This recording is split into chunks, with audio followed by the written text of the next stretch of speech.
Be cool, be kind, be classy. The cupcakes are sweet and sexy. Have fun, enjoy the journey. Just have a good attorney. No big whoop, no biggie. She lives near New York City. Not just a YouTube show. When you know, you better grab a straw. Learn about the law. It's cool here in the shade, sipping motions of lemonade. Cool heads will prevail, kindness will never fail. Be classy and vastly wise. Oh, Melanie Little is going live. Oh no, where is Melanie? Follow the island's melody. Is a concert within reach. No surprise, she's at Jones Beach. She heard some music far away. Captain Jack Sack Harbor Bay. He sings and his piano plays. Not all sounds are waterways. Speaking Yiddish and Latin, it's not just for Manhattan. It's for Goethe and Michigas. Ridiculous that insanus. Oy vey, Marcus. Proset, that's for schmucks. Be cool, be kind, be classy. My cupcakes sweet and sassy. Not just a YouTube show. When you know. Cool heads will prevail. Kindness will never fail. Be classy and vastly wise. Melanie Little is going live.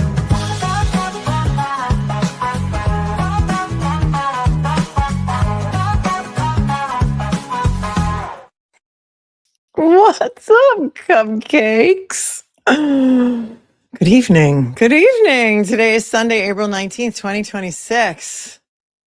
It is my favorite season of the year, playoff hockey season. Happy playoff hockey season to those of you who celebrate.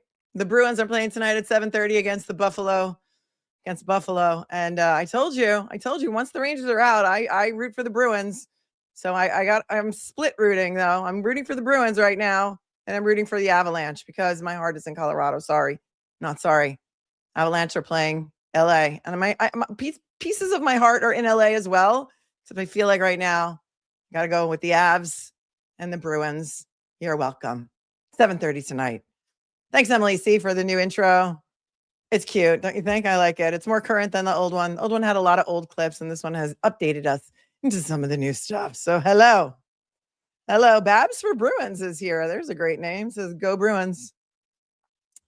We are here. We are gathered here tonight to continue the dramatic reading and hyperlink watching and reading of the defamation lawsuit of the Haas defendants, Jennifer McCabe, Brian Albert, Brian Higgins, and Colin Albert against Karen Reed and Aidan Kearney. We only got up to page 14, and it took us almost 5 hours because we are watching and reading almost every hyperlink in the complaint because the plaintiffs, Jen McCabe, Brian Higgins, Brian Albert, and Colin Albert, want us to know about all of these hyperlinks and what Aidan Kearney said in these hyperlinks and what Karen Reed said in these hyperlinks and the things that Aidan Kearney wrote about in his articles and the things that mainstream media reported in their reporting. And they want us to know all of these things. And I don't think we can have full context of this complaint until and unless we watch and read every single thing in it. So if you want a good, shorter version of an analysis of this lawsuit, Brother Counsel did one today. It's great. It's only an hour. Allie and Bob Mata on Defense Diaries did 2 shows on it. I don't know if they're done yet. As far as I know, I think I'm the only one who's doing the hyperlinks, and there are some other people who are saying, if you want us to read the whole entire complaint, we're not going to read it. I'm going to read it. I'm going to read it to you. And we're going to look at all the hyperlinks because that's how important it is. And that's what they want us to know. All right. So there are shorter versions out there. If that's more your jam, go on over. You're not going to upset me. Just smash the like button before you go. All right. I got to show you everything. And I fall into rabbit holes and I do I fall into rabbit holes. This is what I do. And sometimes we do it together, live, in person, on the air. You got to dig deep for this stuff because we got to look at every single thing that they say, the TURTLEBOY said, and every single thing they say that Karen Reed did, and every single text message, and every single voice memo, and every single recording that these plaintiffs believe rises to the level of conspiracy to defame them in this whole false narrative campaign of defaming them.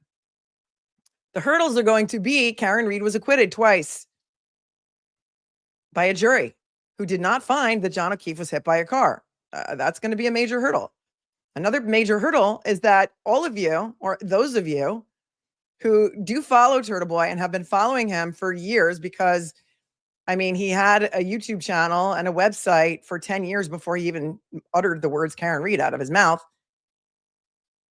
Did he really believe everything he was saying? And if he really believed that to be the truth, it's going to be very hard for the plaintiffs to try and prove that he knew that what he was saying about them and his allegations of them being murderers and covering up a murder of John O'Keefe, that he knew what he was saying was false. Unless there is some smoking gun somewhere of him saying or typing or posting, I know Karen Read is guilty, but this alleged false narrative of the Haas defendants covering up the murder of John O'Keefe is going to make me more money, and so therefore I'm going to lie about it so that I can make more money. And I don't think you're going to find that. We haven't seen it, and trust me, they've leaked to just about every other thing that they can find that TURTLEBOY allegedly said or did, and that Karen Read allegedly said or did, and it's wild. It is wild. And they've got a new narrative. I don't know if this is really a new narrative, but here's what they're saying today. So many of you sent this to me because it popped up somehow on your Facebook feed. And I don't know if this is a paid ad or not, and that it would pop up on your Facebook feed if you don't follow this person. But one of the women who's on the Haas defendants YouTube channel, in which they started, I don't know how long ago, but you need to be a subscriber for 8 weeks before you can comment in their chat. For me, I think I've just increased it today to 3 days because the trolls are out, and playing whack-a-troll is just no fun for my mods. This is what came up on Facebook today on so many of your feeds, and you sent it to me because you don't follow this person, but she's one of the, anchors of the forensic, what is it called? The Forensic 4 YouTube channel. They've had Chris Albert on as a guest. They had Carrie Roberts on as a guest. And there are some people who have been using Twitter as their platform for a very long time. And I'm going to call it Twitter forever, to try and defame me and discredit me for a very long time. Julie Carpenter, some woman named Lydia, some Ginny Jams, Tuesday Gazette, which is the person whose Facebook post I just pulled up here. And Carrie Lama Mama, who's Jennifer McCabe's self-proclaimed best friend. They have a YouTube channel. They do a show. I don't watch it, so I don't know what they do. The Forensic Room. Okay, so here's a lot of people who are saying, I don't follow the page, and I got that on my Facebook too. Okay, so here's what they're saying now. This was posted yesterday at 2:39 p.m. This week, with the filing of the defamation suit in Barnstable, a collective step was made forward in righting one of the greatest miscarriages of justice America has ever seen. This is one of the greatest miscarriages of justice that America has ever seen. I'm in the firing line anyway, every single day. Welcome to my life. I'm in the firing line every single day. There is a woman who pays $100 a pop to insult me on other people's YouTube channels. Guess what? I don't give a flying F. They've been trying to shut me up since January of 2024. And although I don't want to go off into a rabbit hole now, I can't wait to see all the text messages about go after Melanie Little, shut her up, and who those were coming from. But it'll come. It'll come. Because civil discovery, as you know, is like, it's like open season. So we'll see. Here we go. It's one of the greatest miscarriages of justice America has ever seen. The damage done by Karen Read, Aidan Kearney, and other non-parties to John O'Keefe and his family, the town of Canton and all of its residents, the justice system, and every American who puts their faith in it, along with the 4 plaintiff witnesses and their loved ones, is immeasurable and devastating.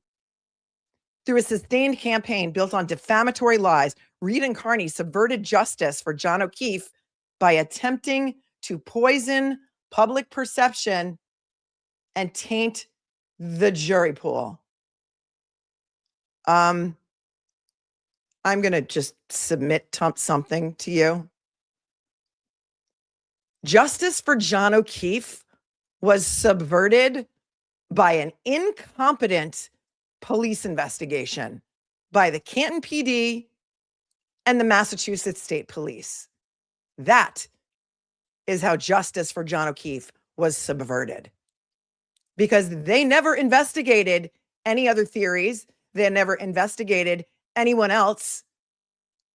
And they decided to pin it on the girl within 16 hours of finding John O'Keefe's lifeless body on the lawn of Brian Albert, another Boston police officer. John O'Keefe was a Boston police officer. Brian Albert was a Boston police officer. Michael Proctor, the lead investigator, never even went to 34 Fairview on the day that John O'Keefe was found dead on the lawn. Can you imagine that? What kind of two-bit amateur operation investigation was this? You don't have to listen to me. Go listen to Michael Easter over on Justice Served channel. That's who subverted justice for John O'Keefe. So if you think that a woman trying to defend herself against these ridiculous allegations and trying to maybe find out what happened to her dead boyfriend is somehow the greatest miscarriage of justice that America has ever seen, that's wild. Wild. But let's keep going. They allege that, she says, Reed and Kearney subverted justice for John O'Keefe by attempting to poison public perception and taint the jury pool. They used gullible and impressionable citizens to disrupt town of Canton select board meetings with hysterical calls of a non-existent conspiracy. Are you calling Brenda Sweeney gullible and impressionable? Do you think that Brenda Sweeney does not have a mind of her own? Peter Murphy. Do you think Peter Murphy does not have a mind of his own? Peter Murphy is someone who is very vocal, spent over 30 years as a Canton police officer, and he was outraged enough. What they claim is exactly what they're doing. Thanks, Be in Trouble. That was going to be my wrap up on this, but let's keep going. Be in Trouble says that he's doing more work on this now, so go over there and subscribe to his YouTube channel, Be in Trouble 31.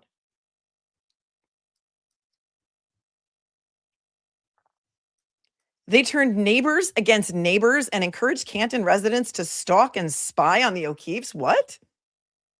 What Canton residents were stalking and spying on the O'Keefes? The witnesses and anyone associated with them. What follows was a witch hunt built on inflammatory lies, salacious gossip, and innuendo, one that continues to fracture the community to this day. Well, I think there are some people out there who might agree with me when I say that the witch trial was against Karen Reed, because John O'Keefe was not hit by a car. A car did not hit John O'Keefe because medicine, science, physics, experts, even your own medical examiner said there were no injuries to the body of John O'Keefe to indicate that he had been in a car accident. And if your community was fractured, first of all, does Tuesday Gazette live in Canton or Massachusetts at all? I thought somebody said once that of the forensic 4, but I think there's really 5. I think maybe Carrie Lama is the only one who lives in Massachusetts. Do any other of them live in Massachusetts? Do the people who live in the town of Canton all listen to TURTLEBOY, or do they form their own opinions by reading the court documents or listening to people like me that read them the court documents? Did they watch the trial? Did they watch the pretrial hearings and form their own opinions about the incompetence of their own police department? No, she doesn't live there.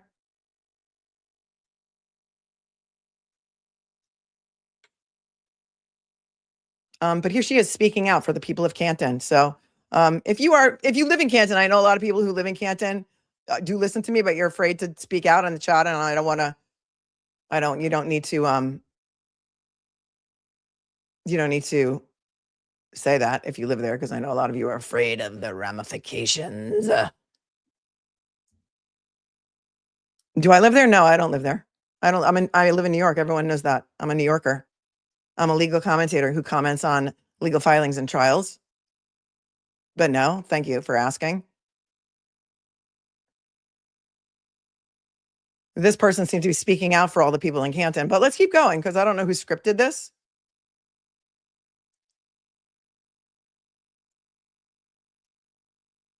The witnesses are now represented by attorney Christopher Mattei, a litigator with deep experience holding coordinated disinformation campaigns to account in some of the most high-profile defamation cases in the country. His prior work has centered on exposing bad acts, dismantling narratives built on falsehoods, and seeking accountability for the harm those campaigns cause to real people, communities, and the American justice system. Well, I think it's time for me to point out to you that, yes, he did have a hand in suing Alex Jones for Alex Jones's statements that the Sandy Hook shooting never happened and that it was a conspiracy theory and other things. However, Alex Jones defaulted. And so when they went to trial against Alex Jones, they did not have to prove liability. All they had to do was prove damages. And yes, in Connecticut, they did get something like a $1.45 billion verdict against Alex Jones, because also Alex Jones admitted that what he said was false at some point. So they had his admissions. I don't think you will ever get Aidan Kearney to even joke about the fact that he didn't believe every single word that he was saying about who he thinks murdered John O'Keefe. And I don't think you'll ever find Karen Reed saying that either. But Alex Jones did admit that what he said was false. And so he defaulted. He didn't represent himself or have an attorney, I think, even there for this damages portion of the trial. They got a verdict against him, but I don't think they have collected one dime. I think Alex Jones filed for bankruptcy, and to this day, I don't think they've collected a dime. So that's that. And then she goes on to say, with this lawsuit, the witnesses will lay bare every lie and every dishonest act employed by Reed and Kearney. And we hope that in doing so, they can help their community heal, shine a light on these tactics, and ensure that they are never used again to undermine the American justice system or subvert justice for victims of other crimes. And the credit for writing this goes to Ginny Jams, who is another one of the forensic four ladies. And it sounds like you're trying to silence people. And I have another question too. Here's my other question. If you are here to heal your community, help your community heal, why didn't you bring this lawsuit in Norfolk County? Why did you go all the way down the Cape to file this lawsuit? If you want to help your community heal and you think that there are people in Norfolk County who think that you have been wronged somehow and that Karen Reed and Aidan Kearney fractured their community, wouldn't that be the venue in which you would want to try your case? Wouldn't you want this in front of a Norfolk County jury? Because you believe that the people of Norfolk County and Canton are so enraged by these alleged lies told by Karen Reed and Aidan Kearney about you that you're trying to heal their community. Don't you think that they would have a more vested interest, a jury in Norfolk County? Or could it be that a jury in Norfolk County thinks that you're all full of shit, in my opinion? It's Melanie After Dark. You might not know what happens here. We never know what's going to happen here. So earmuffs on your children. And then they go and publish a picture of the plaintiffs. So how about that? The plaintiffs don't like this fame. They don't like what's happened to them as a result of doing their civic duty and testifying in a couple of trials and a couple of grand juries. But hey, let's put their pictures out there some more so that they can gain some more worldwide fame. There's Jennifer McCabe, Colin Albert, Brian Higgins, and Brian Albert. Spicy Sunday. It's Spicy Sunday. Psychedelic Sunday. Fun day Sunday. We're just here reading papers and reading things that these defendants have asked to be posted on their behalf. Oh, the chat just went dark on my phone.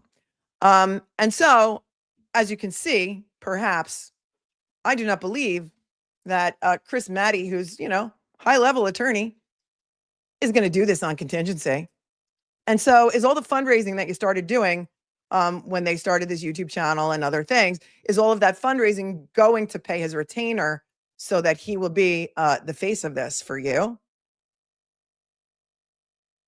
This is a high bar. Defamation is a high bar, especially since the argument can be made that you four are limited public figures for purposes of your defamation case against Karen Reed and Aidan Kearney. Okay? So let's put their picture out there some more. People who are speaking out on their behalf.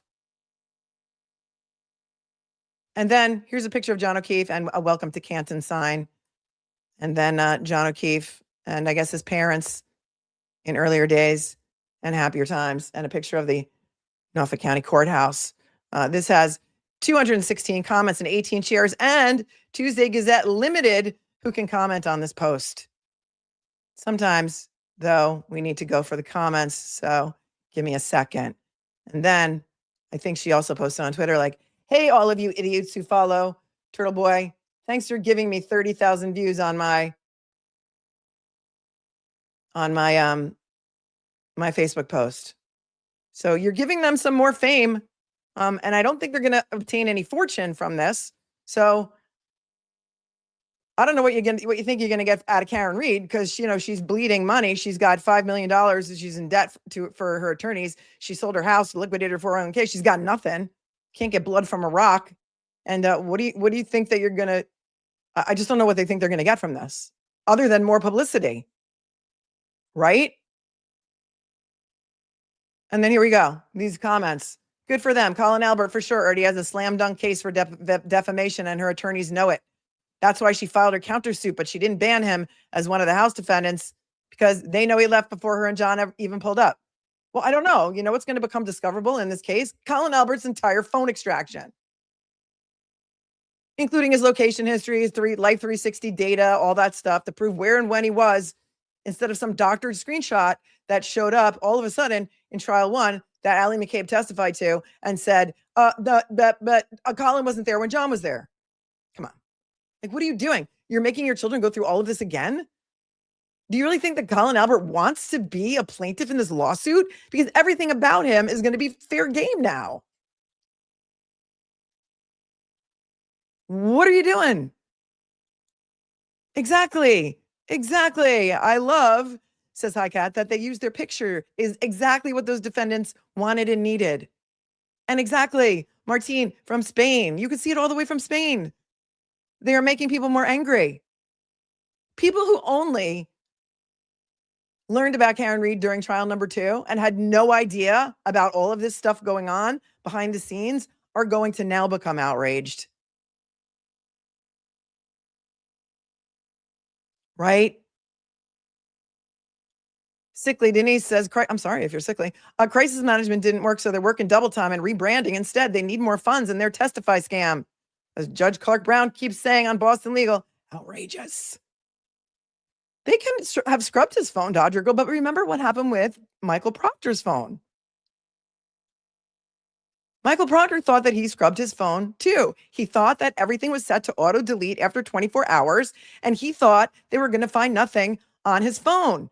And still, they got something like data going back all the way until 2011 or 2012. So just because you delete it, just because you crack your SIM card, just because you dispose of your phone in 2 different dumpsters, doesn't mean the information's not still out there. And Michael Easter said on Justice Served TV, why didn't they just subpoena Google about the 227 search? Nobody could tell them better than Google about when that search occurred. If the police really wanted to know, if law enforcement really wanted to know whether 227 was real, why didn't they subpoena Google? Instead of throwing all this mishigas into a pot like Ian Whiffen and all of these experts and Celebrite and other extraction tools created by Ian Whiffen and doing real-time demonstrations, why didn't they just subpoena Google? Is it because they can't handle the truth?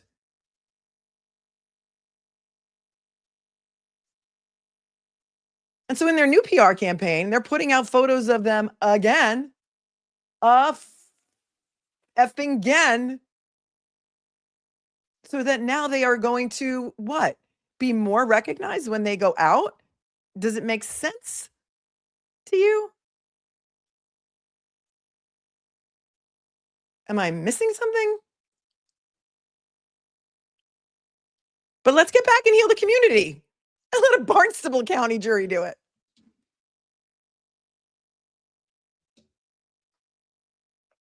I mean, it's basically where we are right now. Oh, thank you, Just a Normal Mom. Says, look, Daniel, I could do it too. Cheers, Cupcakes ML. Cheers, Cupcakes. Thank you for your very generous $100 super chat. You didn't do it to say something mean about me. Oh, please.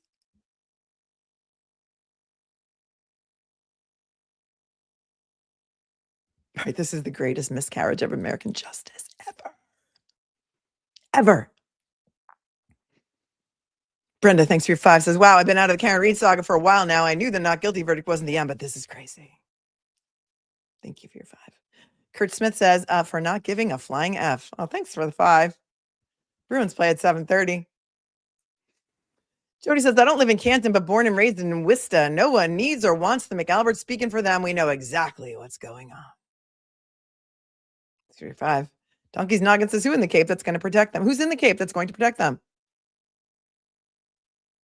I don't know. But I mean, again, if you're here, if you're doing this on behalf of your entire fractured community, why wouldn't you want those people who have been so fractured by this on your jury? It doesn't make sense. Make it make sense. I can't. Not guilty. Thanks for your 10. Hello. How did the plaintiffs explain away the Meatball Morrissey hostage video? They hounded him to publish it. And all of that will come out too, right? It will. I can see him being a witness, being deposed in this case, Michael Morrissey. That hostage video is wild. Thank you. Great point. Veronique says, oh, thank you for your compliment. For being here for 2 months. I love you. I love you more. Laura Blake says, I love the Michigas. Thank you. Thank you for your 5. And Amy says they need a movie deal, hence the lawsuit. I thought that they had one. I thought they had a deal with Netflix or something. Wasn't Kate Peter involved in that, or I don't know. I don't know, but I don't know that it's going to come out or work out the way that they want it to. But we're here and we're going to do it, so we need to go do it. So if you're just joining, it took us almost half an hour to get here, but we want to let people get in, talk about hockey, talk about other things, and the new spin. And we're going to go back to the complaint, and we were only on page 14.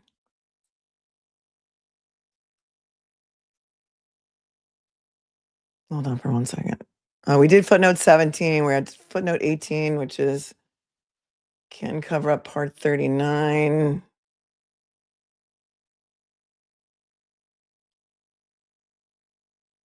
I mean, what's wild here too is that they link TURTLEBOY's merch shop.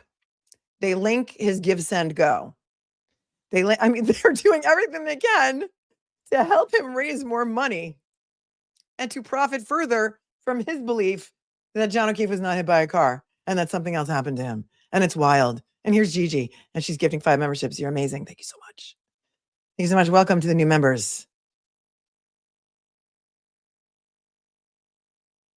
Oh yeah, we haven't finished the complaint. We're only on paragraph 17.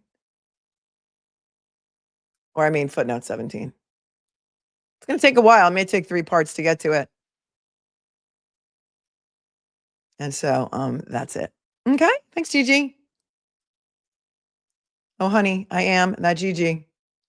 And Stumpy says, Mel, you know TURTLEBOY is licking his chops. Thank you, Stumpy PR, for your 5. I'm sure that he can't wait to get all this discovered. But listen, I'm sure it's a headache for him too. And here's Makazi G, and he's one of my greatest heroes. I love Makazi G. And he says he loves me. I love you even more. Thank you for your 5. The breakdown is going to take a long time, but it's going to be worth it. And we're going to watch every damn thing that they want us to watch and read, because how else can we get through this complaint if we don't? That's what they want. This is their evidence. And we're going back to the complaint. So if you missed part 1, it's linked in the video below. I mean, in the show notes below the video. And you can watch part 1 later. But in the meantime, please smash the like button. It helps the algorithm.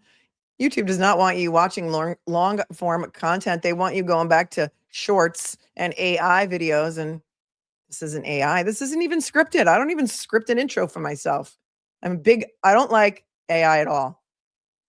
I think it's ruining the planet. But before we do that, we've got the our motivational quote of the day.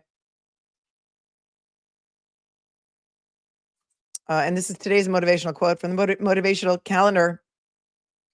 Sunday, April 19th, 2026. Virginia Woolf said, arrange whatever pieces come your way. It sounds very, very deep. Arrange whatever pieces come your way. Tell me if that resonates with you. Focus. And then since we didn't read the one from, I don't know if it was on the, I don't know, it's not going to focus for you. It's like an autofocus camera. The one from Friday, which I found, which I think is excellent. Okay. Joseph Addison said, the grand essentials to happiness in this life are something to do, something to love, and something to hope for. I mean, how great is that? That's a great quote. I love it. The grand essentials to happiness in this life are something to do, something to love, and something to hope for. Joseph Addison. And we need an empowerment card of the day. And here we go. Let's shuffle the deck. You got to have faith, the faith, baby. Faith. You got to have faith too. Beauty begins the moment you decide to be yourself. Oh, everyone. Beauty begins the moment you decide to be yourself. Whoever needed to hear that today. All right, that's our empowerment card of the day. Here we go. We are back on paragraph 52 of this complaint.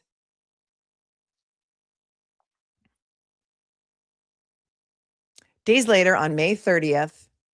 Oh, wait, hold on. Footnote 18. We didn't do footnote 17 was the last footnote that we did.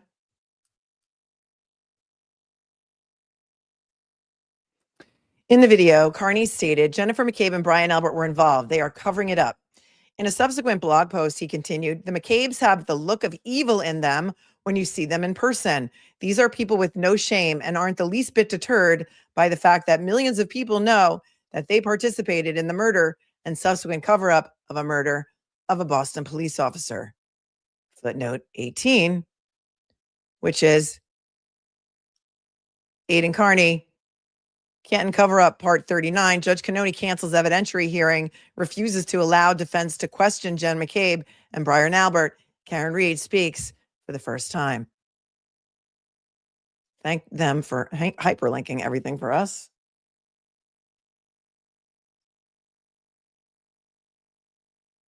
And we watched the video yesterday, I think, when he was on his way home from court.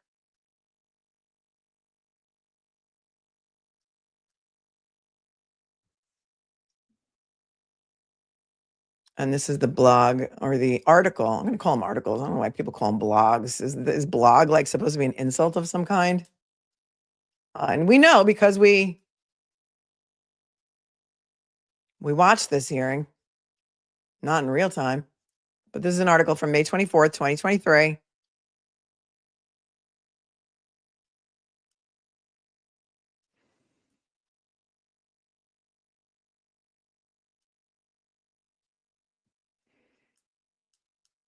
Can't cover up part 39. Judge Kearney cancels evidentiary hearing, refuses to allow defense to question Jen McCabe and Brian Albert.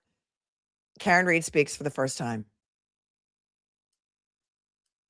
Here's some pictures from that day. Jennifer McCabe with her Justice for JJ button on. Her husband, Matt, behind her. Same Justice for JJ button on. Kevin Reddington, who represented Jennifer McCabe. And what had happened was, this is an attack on journalism, says Drop Microdots. Yep. And their public statement that they put out, which I have to find, I don't know where I put it, is sort of threatening us, right? Drop Microdots? Kind of threatening us. Like, we are continuing the investigation for anyone else who defamed these people, and we intend on suing all of them too. I have to go back and look to see if that was a statement put out by the attorneys, because it is highly unethical for attorneys to threaten litigation, especially publicly. But I think it says that somewhere, right?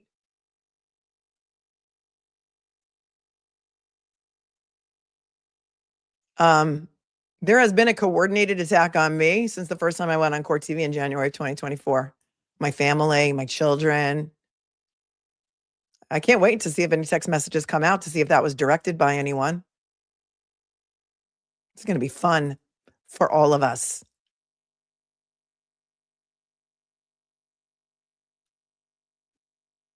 Liza Little, Karen. On the left side of your screen, Bill Reed, David Yanetti's profile. Oh, and Alan Jackson too. On the left, beardless Alan Jackson. He writes, this morning I was in Dedham for the Rule 17 hearing in the Karen Reed murder trial to decide three things. One, if Jennifer McCabe's motion to quash her subpoena would be allowed or denied. If denied, she would have to show up after receiving her subpoena from Karen Reed's defense attorneys and testify about her phone activity on the night John O'Keefe was murdered. Two, if Brian Albert's motion to quash his subpoena would be allowed or denied. If denied, he would have to show up after receiving her subpoena from Karen Reed's defense attorneys and testify about his activity on the night that John O'Keefe was murdered. Three, if the scheduled evidentiary hearing would go forward as planned, Thursday, May 25th. It was with great disappointment that Judge Beverly Canoni allowed both motions to quash McCabe and Albert's subpoenas before attorney Alan Jackson even had a chance to testify, speak, I think is what he meant to say, and allowed the motion to cancel the evidentiary hearing minutes later.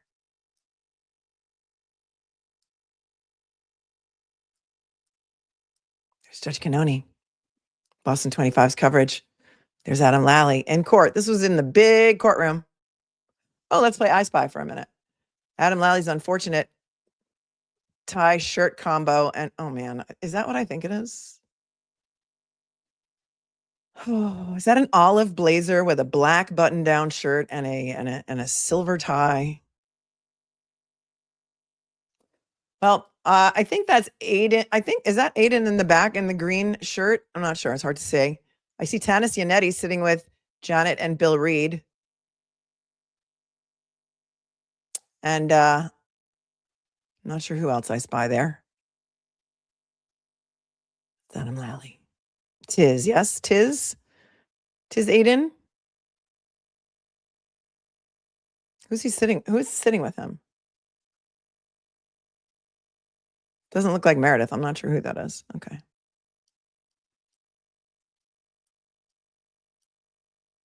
We'll be talking about what this means for Karen Reed in detail tonight on the live show at 9 p.m. So make sure you're subscribed to our YouTube channel by clicking here. You will not receive a notification because blah, blah, blah, blah, blah. Another picture of Adam Lally. He says, I sat across the aisle from Kerry Roberts, Jen McCabe, and Matt McCabe. Matt's gut was protruding from his untucked polo shirt that appeared to be screaming for mercy as it hung over his Shaw's brand jeans. I don't know what Shaw's are. Jen and Kerry also wore their finest ripped jeans and sandals to court because this is how white trash believes it's appropriate to dress for a hearing in a murder trial in which you are the Commonwealth's star witness. I want to just point out they're not suing for that statement. I might be more offended by that statement. At one point, a man they were with went and got the court officer and told them I was taking pictures when I did no such thing. Clearly, they didn't want me there. And this is what they are suing for here. The McCabes have the look of evil in them when you see them in person. These are people with no shame and aren't the least bit deterred by the fact that millions of people know that they participated in the murder and subsequent cover-up of a murder by a Boston police officer. When I made eye contact with them, they whispered amongst each other about what lie they would tell the court officer next. And hold on. Come back.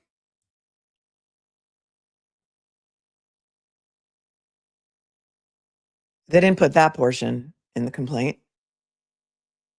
Only the statement that says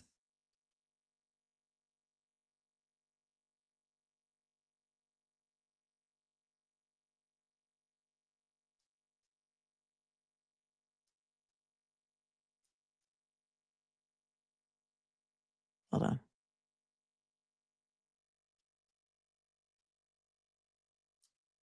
Only the statement that says that they're guilty.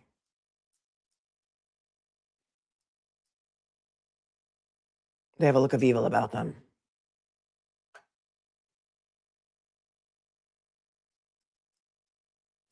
Well, it's interesting because if this article was written in May of 2023, is that what we decided? This is right when May 24th, 2023.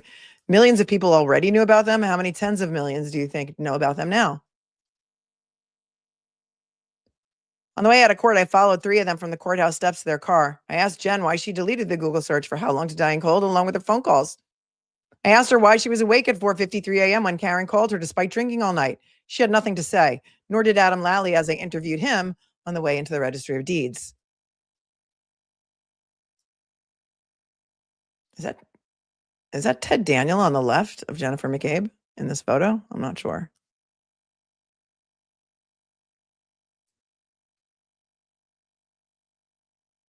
Okay. I don't know who you are, but to come in here and to start like your religious conversion therapy is not going to play well here. So maybe there are other channels for that, or maybe that's a bot. I don't know. Bizarre. Okay. Back view of Matt McCabe, Jen McCabe, and I don't know, is that Carrie Roberts? I'm not quite sure. And then he has, it says the face of pure evil. And then there's a picture of Jennifer McCabe and a picture of Matt McCabe maybe blowing his nose into his hand. Both with justice for JJ buttons on.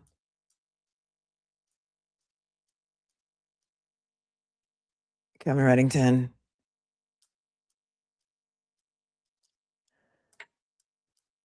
I mean, listen, this is in your complaint. You want everyone to see this, so we're going to look.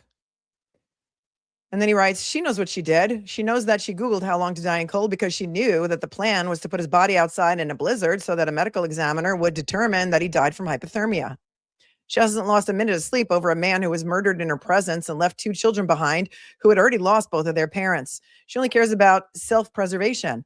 She was smiling and wearing a Justice for JJ pin as if she gave an S about the man while he lay dying on the front lawn of 34 Fairview Road.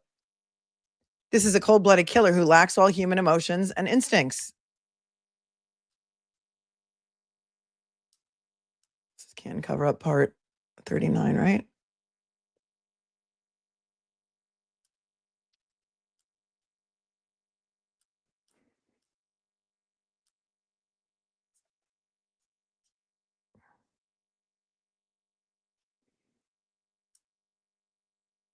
They didn't sue for any of these statements.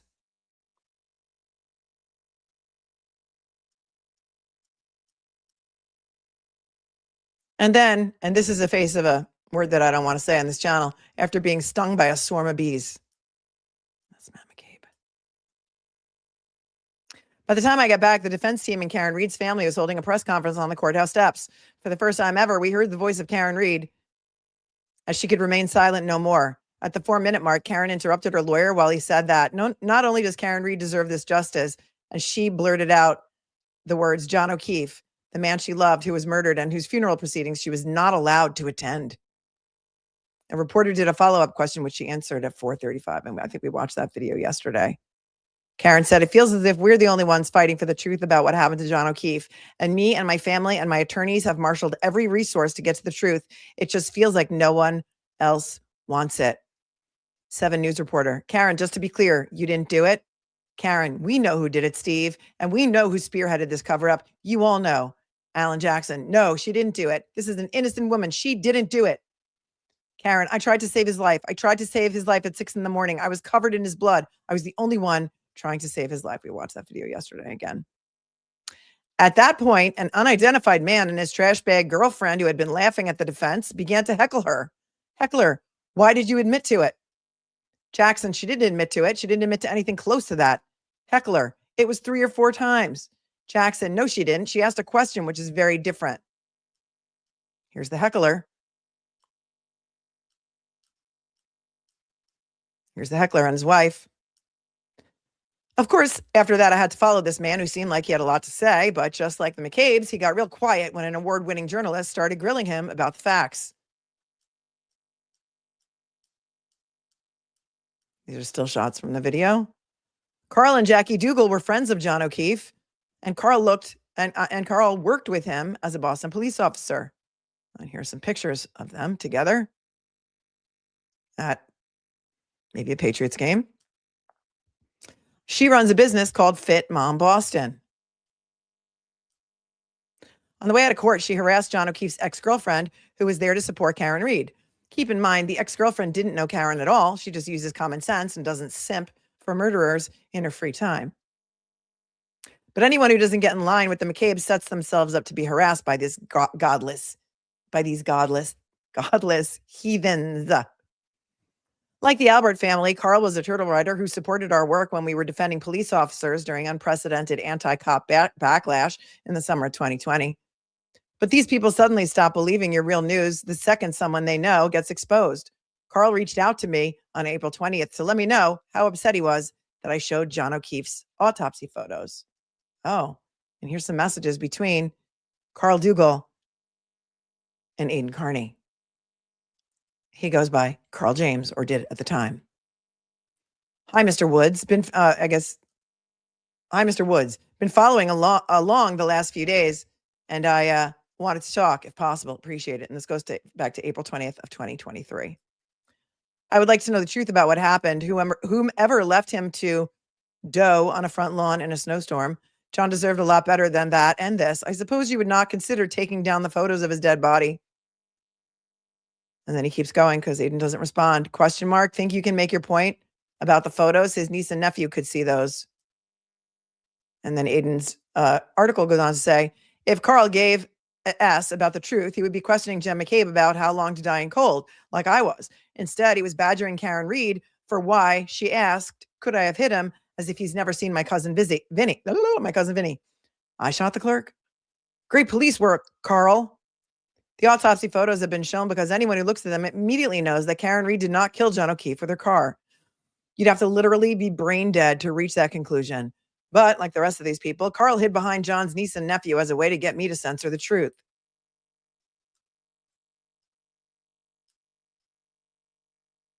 Quote, then Carl goes on to say to Aidan, April 21st, quote, if his family does the right thing, I'll consider taking them down, end quote. Are you blackmailing the O'Keefe now? Incredibly poor taste on your part. Do you care about the case and justice, or is there another agenda here? I want the truth. John's family wants the truth. I know you won't reveal sources, but it feels more and more like your sources are Alan Jackson and Yannetti on Reed's behalf, who would wait 13 months with this info and then decide, you know what? I'm going to tell the truth now. And TURTLEBOY is just the guy I'll tell it to. Well, nobody knew about the body cam footage of Karen back in June of 2022, in which she said, and we watched it yesterday, we're all in on the same joke, right? My taillight was cracked and John was pulverized. Brian and Colin beat up John or something like that. I'm summarizing.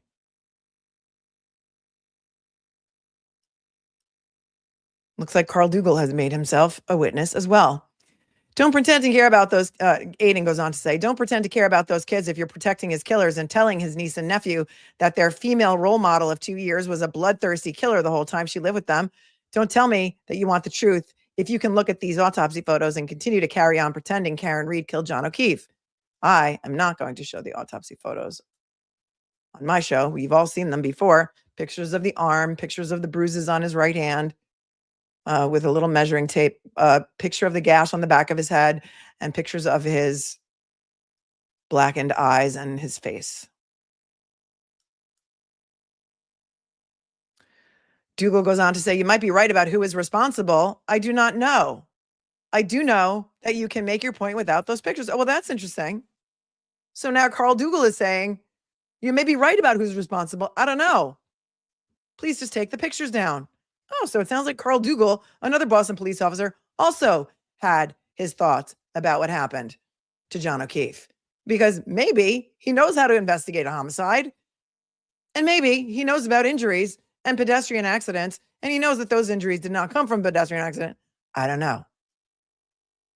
Aidan responds on April 21st, K. And then on the 24th, are you really a Boston cop? Real talk. Aren't you upset that these people killed him?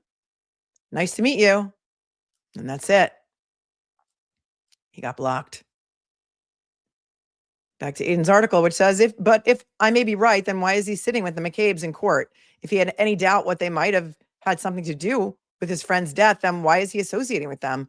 Why isn't he loudly demanding answers? Why isn't he screaming about the injustice that just unfolded in the courtroom? The judge could have allowed an evidentiary hearing, which would have proven that McCabe and Albert were involved in killing Carl's friend. Instead, she canceled it, and Carl isn't the least bit offended. With friends like that, who needs enemies?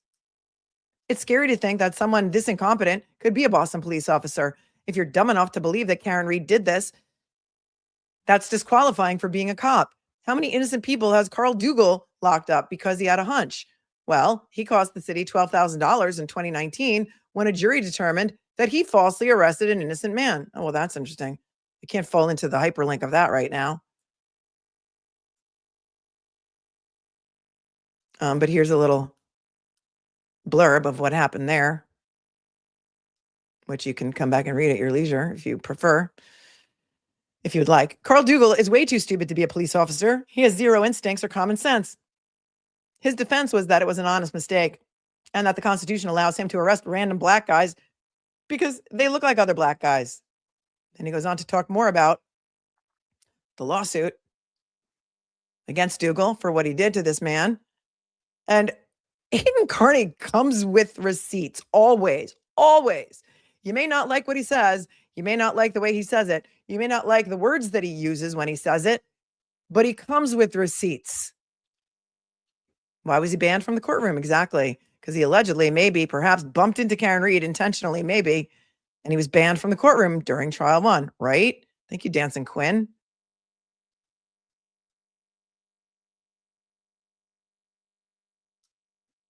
Aiden goes on to say, I've always been an adamant supporter of the police, and I still am, but that means getting rid of bad cops like Carl Dougal and replacing them with people who understand the importance of evidence and are capable of independent thought.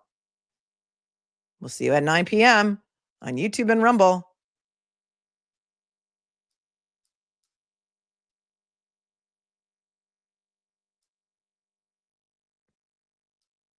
Always has receipts.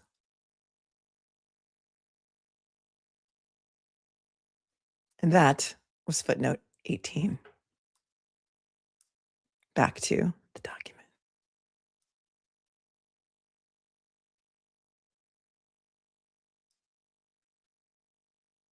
Days later, on May 30th, 2023, Kearney published part 43 of his Canton cover-up series, where he discussed McCabe yet again, referring to her as Horseface and reposting a video that Kearney previously took confronting McCabe and calling her a cop killer. And that takes us to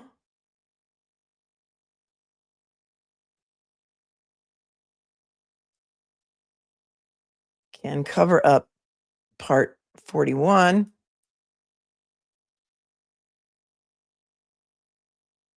So I guess they're saying that calling her a horse face is defamatory.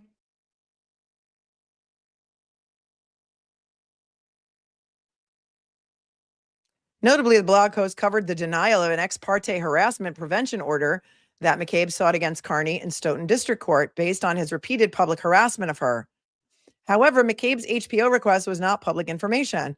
Instead, Kearney received this information directly from Reed's counsel, Yannetti, who sent a text message to Kearney that McCabe's request for an HPO had been made and denied. In particular, Yannetti wrote to Kearney, quote, HPO denied, end quote.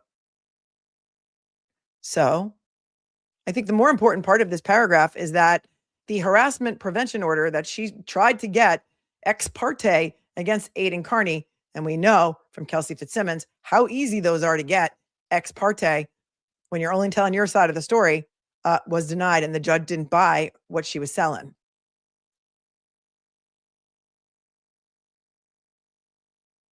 Karen's attorneys are allowed to text with whoever they want. And the judge didn't seem to think that there was enough evidence for Jennifer McCabe to get an order against him. And so she didn't get it.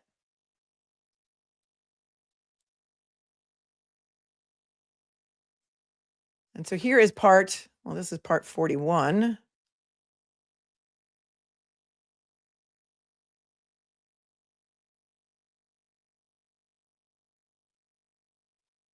Part 41, Boston Canton residents donate over $40,000 for the Karen Reed Defense Fund. And that was back in May of 2023.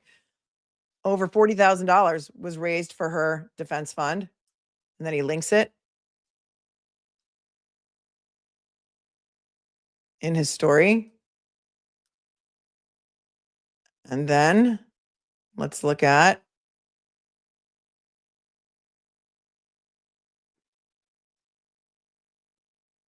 part 43, where she was denied her HPO. Let's see where that is.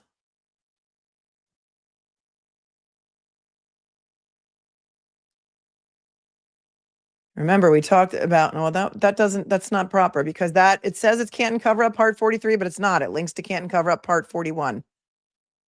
So we can't look at it right now. So that's an improper hyperlink on footnote 19. You might want to correct that, plaintiffs. You might want to correct it. Then on June 6, 2023, McCabe traveled with her husband to attend their children's sporting event in Billerica, Massachusetts. Kearney traveled to the same event at Reed's behest with the purpose of accosting the McCabes, which he did in a video that he posted online. Kearney then wrote a blog post about the interaction, stating, Jen and Matt McCabe do not deserve to live a normal life and pretend that they weren't involved in murdering a Boston police officer. In a subsequent video, Kearney again discussed his harassment of the McCabe family, stating, quote, I went to her kid's lacrosse game and made a scene and got kicked out because it kept calling her a cop killer. Footnote 20, which is a hyperlink to Rumble, which I don't do, but it's called Rizflex. Elite Mass Corruption featuring TURTLEBOY on Rumble. On July 23rd, 2023, Kearney met with Reed and Jackson again in person. Ooh. The purpose of this meeting was for Reed, Jackson, and Kearney to meet with a national CBS News correspondent, over dinner at a steakhouse in downtown Boston to discuss Reed's criminal case. Steak dinners are illegal or defamatory. This meeting occurred the day after a rolling rally organized by Kearney took place, where nearly 50 cars drove in tandem throughout the streets of Canton, expressing their support for Reed. Okay, again, peaceful protesting is allowed under the Constitution as such of the United States of America. Thank you very much. I will tell you, Melissa. Melissa will cut you. Says, as a Bostonian, I effing love how well you just pronounced Billerica. Thank you to all of my amazingly patient viewers who have taught me how to pronounce almost every town in Massachusetts. And there is also a great video with Jimmy Fallon, Matt Damon, and the one who was married to Jennifer Garner. What the hell is his name again? Ben Affleck. And they do a funny video where they pronounce every single town in Boston. Sometimes I do refer back to it when I need to. TBH. During the rally, Kearney stopped at the homes of Brian Albert and McCabe, who was home at the time, shouting into a bullhorn that Brian Albert and McCabe were covering up O'Keefe's murder. Again, you're going to need to prove that Kearney knew that it was false and said it anyway. Kearney's behavior at the rally enjoyed the support of Reed and her legal team. Indeed, the day of the rally, Yannetti messaged Kearney, thank you for your continued support. Again, okay, so remember also there's this thing called litigation privilege, okay? Anything that is said in legal pleadings or legal documents or things that are filed with the court are protected under litigation privilege, and you can't be sued for defamation by things that you say in legal filings and legal pleadings. That is why they are not suing Karen Reed directly for the things that were put in the pleadings, and we've read them all before. And the pleadings do allege that who the real killers are and that they covered it up. They can't be sued for that because of litigation privilege. So they're trying to twist themselves into a pretzel to show some twist themselves into a pretzel to show some collusion, conspiracy, some grand scheme of defaming these plaintiffs between Karen Reed and Aidan Kearney. But two things can't be true. You can't say that Karen Reed was making up this stuff and selling it to Kearney, and then Kearney went out and published it all. Because if Kearney believed it to be the truth, then what he's saying is not defamatory, right? You would have to show that Aidan knew that what he was saying was not real. So which is it? Is Karen Read selling him a bill of goods to publish her false narrative in an effort, in a grand campaign to defame these people? Or if Karen really believed it to be true and she put it all in her pleadings, and then whether or not it was through an intermediary or directly shared it with Aidan Kearney, which also was in the public court filings, if everyone believes it to be true, there's no defamation. How are you going to get inside the head of Karen Read and get inside the head of Aidan Kearney? Because I'll tell you, from watching Aidan and from knowing Aidan in the very surface level way that I do, I believe that he firmly believes that everything that he is saying is exactly true. And many of you have never watched Aidan Kearney. You didn't know about TURTLEBOY before Karen Read. And you formed your own opinions from reading court documents, from watching the hearings, and you formed your own opinions about these people based on what you learned and based on your own impressions of their testimony and the acts that they did and the things that they covered up and the things that they deleted and the cell phones that they destroyed. By assessing their own credibility on the stand on worldwide television. So another problem that they're going to have is showing that all of the damage to the alleged damage to their reputations, that there's a causal connection between what Aidan Kearney did and what Karen Read did and what they both did together that caused this devastation to their reputation. Because the Afro Man effect is real. And if half the world didn't know about you, or I don't know, 90% of the world didn't know about you before this lawsuit, they may know about you now because mainstream media is picking it up. Just saying. Thank you for your continued support. Okay. Thank you for your continued support. You know why? Because mainstream media wasn't covering it. Mainstream media didn't want to even consider that John O'Keefe wasn't hit by a car because mainstream media leaked when the day after, or the day that Karen Read was arrested, that there was ring camera footage of Karen hitting John with her car. Ring camera footage of the incident. And so that's what everyone thought.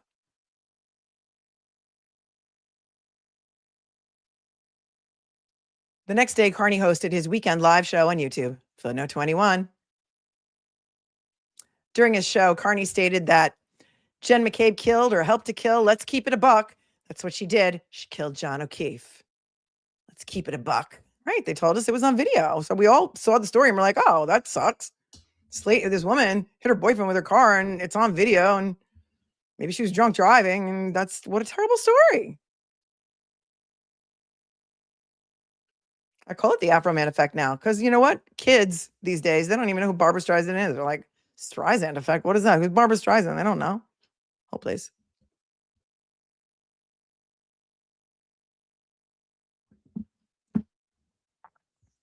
Let's keep it a buck. Something the kids say. Let's keep it a buck.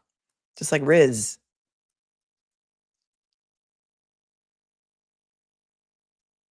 Kearney stated Jen McCabe killed or helped to kill. Let's keep it a buck. That's what she did. She killed John O'Keefe. He proceeded to question why the O'Keefe family was associating with McCabe by saying, quote, Jen McCabe killed her uncle and then you're escorting her to the effing orientation and Jen McCabe killed your son. She effing killed him.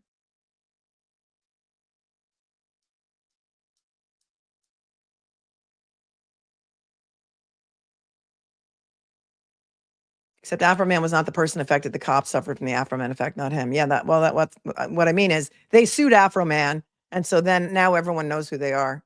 Just run with me on this. Don't nitpick. Don't nitpick. Nitpick. The lemon pound cake effect. Yeah. Great question, Casey. Is this lawsuit, is this case on contingency by the plaintiff's attorneys? Usually, civil cases like this, defamation cases, tort cases are on contingency. But they've hired Chris Mattei, who represented the Sandy Hook families against Alex Jones. And I don't think he would take this on contingency. Is all of the fundraising that they've done to date, did that go towards his retainer? I don't know. If he is doing it on contingency, that'd be wild. But I have no idea what their fee agreement is with him. Plaintiffs' lawyers typically don't take cases unless they can win. And they know they can win because they front all the expenses, they pay for everything, and they don't recover any money until the case settles or there's a judgment that is collected upon, and they wait to get paid. So they do work for years and years and years for free, hoping there's going to be some gold or pot of gold at the end of the rainbow. That's why you don't take cases that are losers. So I just don't know. Okay.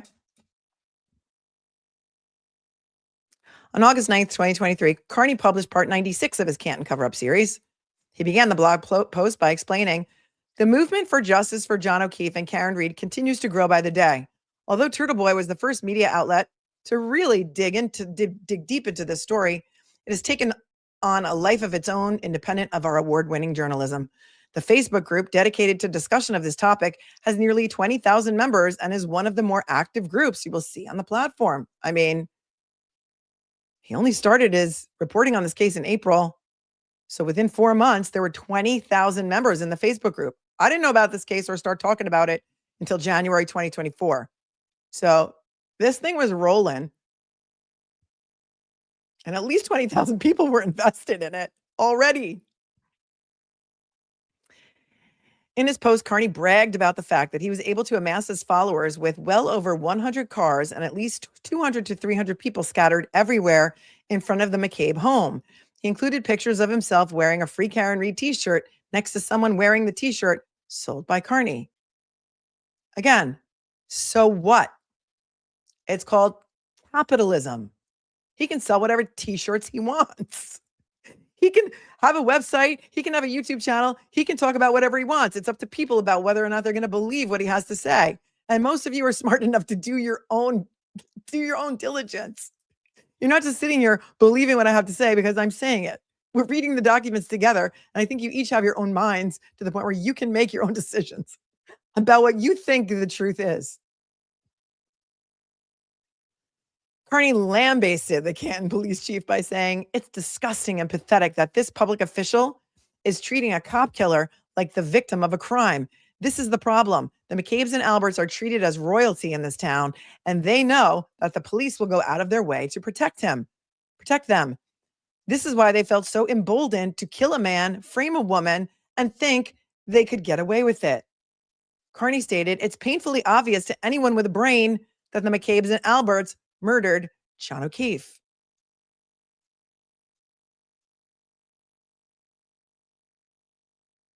Again, if he believes this to be true, this is his opinion. And you can watch Brother Counsel on this, even if he says, I know for a fact that they did this and did this and did this and did this. It doesn't mean that he's not expressing his opinion, even if he says, I know this as a fact.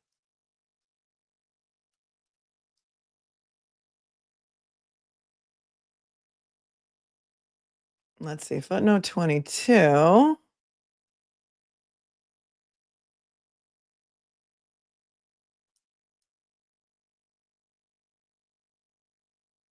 Part 96. Let me just see if I already have that one pulled up. Yes, I do. Yes, I do. So we're going back to footnote 22, which is here on August 9th. The movement for justice of John O'Keefe and Karen Reed continues to grow by the day. All right, well, let's see what else happens in that blog post.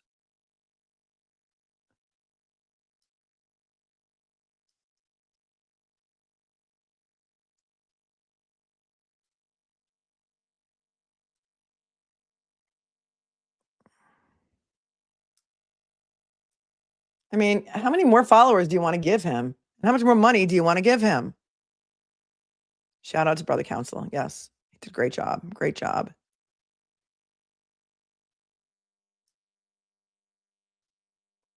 Canton cover up part 96. Canton citizens revolt at select board meeting after Chief Rafferty blames peaceful protesters for making Jen McCabe feel unsafe.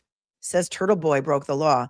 Oh yeah, these are the gullible morons, according to the plaintiffs in this lawsuit in Canton. I guess that's Rita, right? Let's see.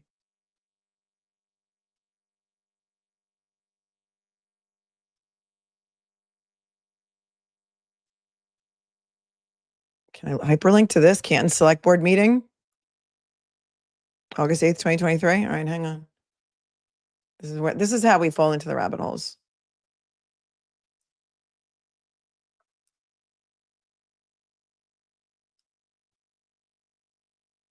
This is what they cited in their complaint, this exact sentence. The movement for justice for John O'Keefe and Karen Reed continues to grow by the day.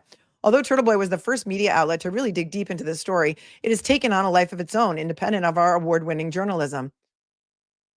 The Facebook group dedicated to discussion of this topic has nearly 20,000 members and is one of the more active groups you will see on the platform. And last night, unbeknownst to me, dozens of Canton citizens packed the Board of Selectmen meeting to air their grievances about the police department, members of the board, and others for their lack of transparency and outright corruption. Their speeches were glorious, and I encourage you to listen to them all. Well, I mean, Sure. If you could just give your name and address. Trish Boyden, 26 Farm Street. 2 comments regarding my beloved community. First, the criminal investigation into John O'Keefe's death has brought to light a lot of egregious behavior on behalf of the Canton Police Department. I read about the Lo Pilato case and saw that the town had settled back in 2007 with our taxpayer dollars. Lo Pilato involved Michael Lank. Michael Lank. They paid out a huge amount of money because Michael Lank did some stuff to the Lo Pilato brothers. These are the morons that the plaintiffs are, these are the people in Canton that they're calling morons for believing TURTLEBOY. Listen, this goes back all the way to August of 2023. Police Chief Bright didn't let go of the 3 officers named in the case. We know one of the officers was the first officer to enter the Albert home the morning after O'Keefe's death. And then from the evidence in solo cups to the lack of evidence in the morning to the sudden broken glass in the afternoon, the whole case seems suspect and it points to police corruption. Why am I bringing this up? Okay, wait, what? Trish is now on the select board? Is that good or bad? Interesting. Interesting. Okay. Here we go. Because it impacts every single Canton citizen. It will impact our property values. People read about this case and the curious lack of leadership in this town and will not consider moving into this town because of the unaddressed police corruption and or ineptness. If police chiefs Bright, Berkowitz, and now Rafferty can't get a handle on their force, it's up to you, the select board. I'd like to see an agenda item on one of the next select board meetings to discuss how we as a community handle this. I think there needs to be an independent audit of the force. And I know it's going to cost money, but when we settled, it cost hundreds of thousands of dollars in 2007. My second point is regarding select board member Chris Albert. According to the Norfolk County Registry of Deeds, he accumulated $65,000 in tax liens on his property and business. Oh, I don't know about you folks. I don't feel comfortable with him making any kind of. this is where this came from. Tax liens on Chris Albert. It wasn't TURTLEBOY who made that up. This woman, Trish, said that. She's now on the select board. This is crazy. Financial decision on Canton's $140 million plus municipal budget. He has a history of legal trouble, from leaving the scene of a vehicular homicide, an accident he caused, to being involved in a bar fight. During the campaign, he had zero transparency, radio silence at candidates night on Canton Cable. He didn't bother to answer questions submitted by Sustainable Canton. What does he stand for? Why do you want to be on the board at this juncture in his life? I say do the right thing. Tell me he should resign. He's making a mockery of the board and of the town. Thank you. They were calling for his resignation back in 2023. And Chloe's mom says, please tell me if he's still on the select board. No, he just did not renew his term. He left. He left skid marks. He's not on the select board anymore, but he was there for 3 more years. He just literally resigned, like, I don't know, was it last month or something? Hold on.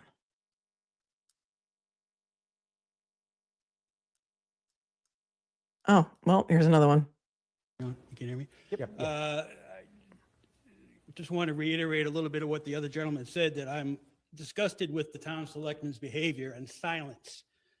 This is from August 8th, 2023. There's Chris Albert on the right side of your screen, bald head, all the way on the right, sitting next to the woman who's typing. There's no leadership being shown. The reputation of Canton is in the toilet across the state, if not the country.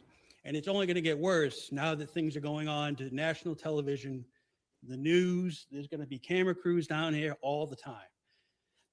There's a selectman who may or may not have a conflict of interest. he should resign immediately.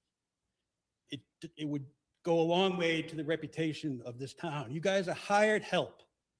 You work for me and us, and you're not doing your job. And a lot of people in this town would agree with me. Do something. Speak up and be leaders. Thank you. Thank you. Didn't we just read a little bit earlier in this complaint that it has fractured the town of Canton? Where are those people? They didn't speak, but let's listen to Rita. There.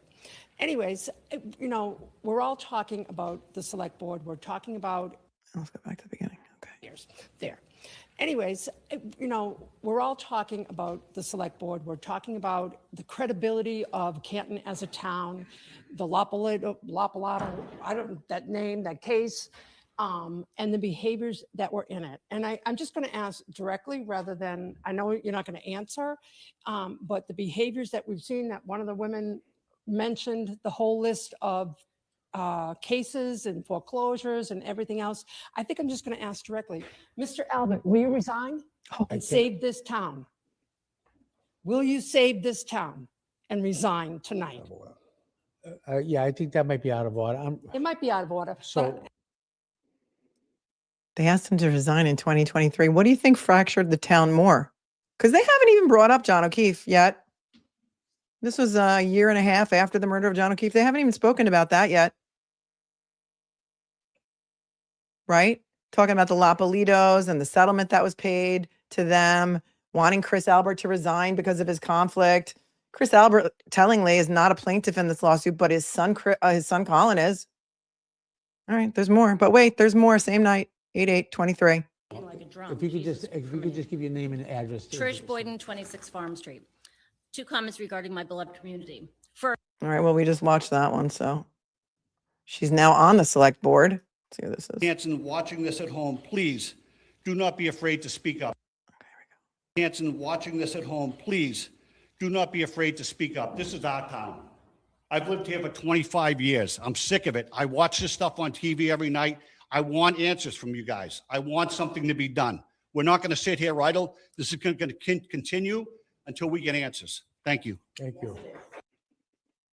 I mean, you know, this is a footnote in your complaint. Your townspeople were pissed off about a lot of things that had nothing to do with John O'Keefe already. So for you to say that Karen Reed and Aidan Kearney entered into this grand conspiracy to turn the town against each other, the town's pissed already. And I haven't heard one person bring up John O'Keefe yet. Here we go. Sorry. No, it's okay. It's Trisha Marno. I live at 2 Palmer Drive.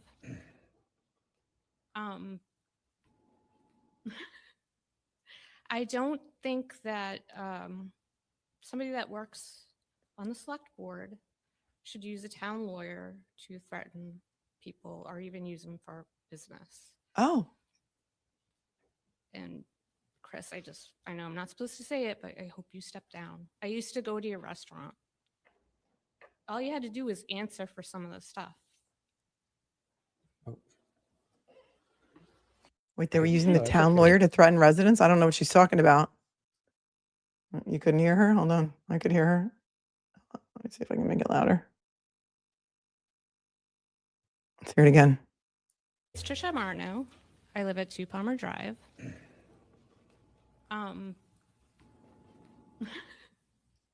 I don't think that somebody that works on the select board should use a town lawyer to threaten people or even use them for business. And Chris, I know I'm not supposed to say it, but I hope you step down. I used to go to your restaurant. All you had to do was answer for some of the stuff. None of this. I haven't heard them mention anything yet. Okay, going back to the article. And I want you to know, I've never read any of this stuff, so this is all new to me too. And it's wild. It's wild. But the people in town were mad about a lot of stuff. Aiden says, I had no idea the meeting was going on and I did not encourage people to go. Townsfolk I have never met are actively revolting because they have minds of their own. And this exercise in democracy is a beautiful thing to see. The meeting began with a rant from Police Chief Helena Rafferty, who brought further shame on herself and her department by victimizing herself, Jen McCabe, and other co-conspirators who murdered John O'Keefe. She began discussing a motion to alter language requiring members of the Board of Selectmen to treat others with respect in light of Chris Albert yelling sexually derogatory things at a woman in a Free Karen Reed shirt at the Waterfall Bar and Grill. Wait, what? Really? Yeah. We don't get involved. Really? Yeah. Really? Hand jobs? No, you don't know anything about me and my Okay. family. Why don't you knock it off? I don't know anything about you and your family? Yeah. I don't? You don't. You have Really? no clue. I have no Why are you clue. taking pictures of me? I'm not taking pictures of you Why did you just come over when I'm leaving? because I'm leaving too. So why would you come this way? Because we're smoking a cigarette. You don't know anything about me. I don't know anything. Why are you acting like this? If you have nothing to hide, why are you acting like this? Because you were fucking being all weird to me. You know, I was sitting across the bar. You're across from me. I was looking. Where else do you want me to look? In the fucking air? Hon, you stared at me. I didn't stare. You were sitting right across the bar. You were sitting right across the bar from me. I saw what you did. What did I do? Otherwise, why would I come What did over I to do? you? Oh, God. What did I do? Pictures of me. That's I didn't take pictures of you. juvenile. How did I take a picture of you? I was on the phone. So you want to have a serious conversation? Yeah, let's have a serious Why don't you conversation. put your phone in your pocket? We can have a serious conversation. I don't want to have a conversation with you. Then why are you calling me? I'm going to my car. Where's your car? Right there. The black pickup truck. That one there? Yep. The black pickup truck? Yeah, I'm going home with you. I want to see what Canton's all about. Huh? I want to see what Canton's all about. Really? Yeah. Are you that fucking sad? That's in your sad? life that No, you're doing this? framing an innocent woman. Am I really? Yeah. Because Karen Reed fucking ran John Yeah. over. Oh, yeah? You have no fucking Okay. clue. Okay. Yeah, no clue. Yep. That's why Colin has You bruises have all over his zero- body. You have zero Yep. clue. Okay. Zero clue. Me and the whole state believes that you're guilty. You're taking Yep. it, I know. You're taking it. I'm not taking anything. You're a fucking loser. I'm a loser. You're the loser. You're arguing with a woman in a parking lot. You fucking follow me. I'm going to my car. This isn't your car. You The said- car next to you is my car. This So one yeah, here? pull me over all day long. I don't give a fuck. Here? Yeah. Okay. This one here? Yeah, that one there.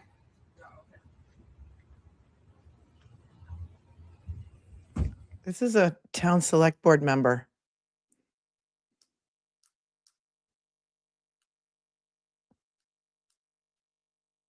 Any decent person would resign after bringing such shame to their community, but Chris Albert won't because he's shameless. Well, he's not a plaintiff in this lawsuit, so we're just gonna skip through this a little bit. Chief Rafferty's take was that the problem wasn't Chris Albert, but rather a member of the planning board because she attended our peaceful protest rally through Canton 2 weeks ago. Because let's see what the chief of police at the time, Helena Rafferty, had to say at the same select board meeting of 8/8/23. I totally, the language change suggested Wait, hold on. respect to members should treat, the language change suggested would be to alter members should treat each other with respect to members should treat all people with respect. I just wanted to say that I totally agree with this thought process, especially in these days. People in positions such as mine and that of elected officials should be held to a higher standard. That is why I'm proposing it be adopted by every town board and every elected official. It seems hypocritical to solely make members of the select board adhere to such a rule when we have a current elected planning board member who actively participated in an event that made residents of our community feel disrespected, targeted, and intimidated. An event that I believe under statute 268-13A could most possibly be deemed a criminal act. Additionally, we have an elected library trustee who as of noon today was still listed as a co-administrator on a social site that is allowing residents of our community to also be disrespected and dehumanized with innuendos, outright falsehoods, half-truths, and bullying comments. Comments, I might add, that if were made in a school environment would and should have every resident in this town in an uproar. Huh. Oh, she's no longer the chief, by the way. She resigned. Okay. The fallout from the Karen Reed case is real. He goes on to say, look how disrespected, targeted, and intimidated Julie Nagel's neighbors looked. They're all smiling for the camera and giving a thumbs up and waving at the rolling rally. It's a photo. We have a right to peacefully assemble and protest, and we would have no need for it if Chief Rafferty did her job. She claims that the real problem isn't elected officials harassing and intimidating women at bars. It's planning board members who intimidated the Alberts, McCabe's, and others who actively covered up the murder of a police officer in her town. The fact that the chief of police was taking notes on who was in attendance at the peaceful protest and then used that information to call these people out at a public meeting for exercising First Amendment rights is exactly why the people of Canton were afraid to come forward for so long. Petitioning activity. I told Allie last night that she should make a t-shirt. What is that? It's petitioning activity. And what is that? It's petitioning. She was hilarious. I was cracking up. Chief Rafferty said that our peaceful protest was most possibly against the law. Quote, an event that I believe under statute 268.13a could most possibly be deemed an illegal act. End quote. Wrong. MGL 268.13a, picketing, court, judge, juror, witness, or court officer says the following. And here's the picketing statute. Remember, he is charged with 1 or 2 charges of illegal picketing still. And here it is, section 13a. Whoever, with the intent of interfering with, obstructing, or impeding the administration of justice, or with the intent of influencing any judge, juror, witness, or court officer in the discharge of his duty, pickets or parades in or near a building, housing a court of the Commonwealth, or in or near a building or residence occupied or used by such judge, juror, witness, that's how they got him, witness, shall be punished by a fine of not more than $5,000 or by imprisonment for not more than 1 year, or both. Aiden writes, and this was before he was charged, by the way, and how pissed off were they at him for writing this? And was this in retaliation for writing this? Ask yourselves. Our intent was not to interfere with, obstruct, or impede the administration of justice. That's what her police department has been doing. Our intent was to protest the obstruction of justice and make it clear that we won't tolerate this. It's the most patriotic thing an American citizen can do. Picketing is literally petitioning activity, says Bob. Our intent was not to influence any witnesses like Jen McCabe, Julie Nagel, or the Alberts from the discharge of their duties. Our intent was the opposite. We want them to do their civic duty, which requires telling the truth about what they did to John O'Keefe. The fact that anyone this ignorant of the law is in charge of the law and order in Canton is a big part of the problem. And then there's more. He goes on. And he goes on more about Chief Rafferty. And again,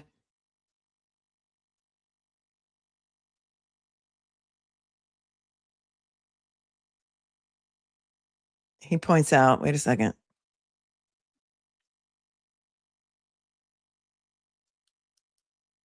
About Ken Berkowitz, about her friendly relationship with Kenny.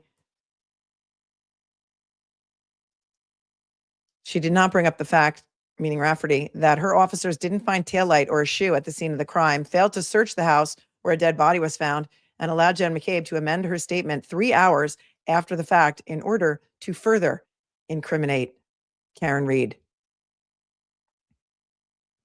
The Jen McCabe part was mind-boggling. Wait a second. Does she say this on video? Hold on. This case thus far, I use the word sensational. When you Google that word, the first definition to pop up is causing great interest. Ironically, the example used in the definition is a sensational murder trial. My statement expressly asked for people to sit back and wait for all sides to be presented. How Aiden Kearney, AKA TURTLEBOY, manipulated my message was certainly not how it was intended. However, as with many things in this case thus far, Aiden Kearney has shown that his perception is not the reality of the situation. And here's a few examples. Aiden Kearney falls. Oh, honey, I can't wait to hear your examples. But she's talking about this August 8th of 2023 before any of us probably had heard of this case, or wanted to report on it. Was she in the Sally Port, said Max Bang? Some people think that she did walk through the Sally Port. Maybe it's in part of the inverted video or one of the other videos. Or why does she sound like she's about to cry, number one? Number two, can we all agree? Aiden's last name is pronounced Kearney. Kearney. It's not hard. It's Kearney. Falsely reported that one of my children dates the daughter of Jennifer McCabe. My children have never, ever met any of the McCabe children. Responsible journalists would have fact-checked that. It's such easy information to confirm. And still, to my knowledge, that has not been retracted. Nowhere has Aiden Kearney stated, hey folks, mea culpa. Why? Perhaps because it would bring into question the veracity of his many other allegations and theories. Aiden Kearney has also insinuated the slanderous allegation that I had an inappropriate relationship with Chief Berkowitz, and as a result, he appointed me to my current position. Notwithstanding the fact that Kenny Berkowitz is not the appointing authority for this town, I can only hope that such a statement outrages every woman in this community, for we fought hard against these abhorrent defamatory stereotypes for decades. In the days leading up to his rolling rally, Aiden Kearney reported to everyone that Jennifer McCabe had fled to Maine to avoid his event. Okay, again, why is she defending Jennifer McCabe so voraciously? What? Who cares if you're so? Okay, this is weird. This is like another hostage video. Says Dr. Go Duke Basketball. Mastad says the more aggressively she denies it, the more likely it is to be true. I've never seen this before. I didn't know she was defending Jennifer McCabe. Scott McGinnis says former Canton Police Chief Helena Rafferty literally hit an elderly disabled man in a crosswalk with her unmarked cruiser. Canton tried to hide that fact for months. Right. Who was it that revealed the truth about this? That she hit a man in a crosswalk as a pedestrian. Remember what his injuries were? I do. He required many surgeries on his legs, because that's what happens when you get hit by a car as a pedestrian. Your legs and knees are injured, or hips, depending on your height and the height of the car, your pelvis maybe. She hid that from the public. But let's hear what she's got to say about Jennifer McCabe. This is wild. Again, he was just to every woman in this community, for we fought hard against these abhorrent defamatory stereotypes. Now it's about women's rights, okay? For decades. In the days leading up to his rolling rally, Aiden Kearney reported to everyone that Jennifer McCabe had fled to Maine to avoid his event. Again, he was disingenuous. Jennifer McCabe was in fact home when he and 75 to 80 people in 40 to 50 cars pulled up in front of her home with the bullhorn. She was inside with her. I mean, if she knew they were coming, she should have baked a cake. And she also did know that they were coming, so she didn't have to be home. And Proctor wasn't home. I never saw this either. Husband and two of her 4 children. Defamatory stereotypes for decades. It's about women. In the days leading up to his rolling rally, Aiden Kearney reported to everyone that Jennifer McCabe had fled to Maine to avoid his event. Again, he was disingenuous. Jennifer McCabe was in fact home when he and 75 to 80 people in 40 to 50 cars pulled up in front of her home with the bullhorn. She was inside with her husband and 2 of her 4 children. She watched this group of both residents and strangers converge on her home. Can you imagine the terror she must have felt for the safety of her children based on the state of the world today? Oh my God. Why are you on the verge of tears, Police Chief Rafferty? Mastad wants to know if she brushed her teeth at least. Why are you crying for Jennifer McCabe? What are you afraid of? Right? Emily C says, we burned bras for a future where innocent women could be framed. Right in your Sally Port, Chief. What were you doing in and out of the Sally Port? You're on video, right? Yes. Poe says, thank you, TURTLEBOY, for documenting so much of this and putting it in a place where we can find it all at the same time to go there. And now the plaintiffs are using this somehow to bolster their case.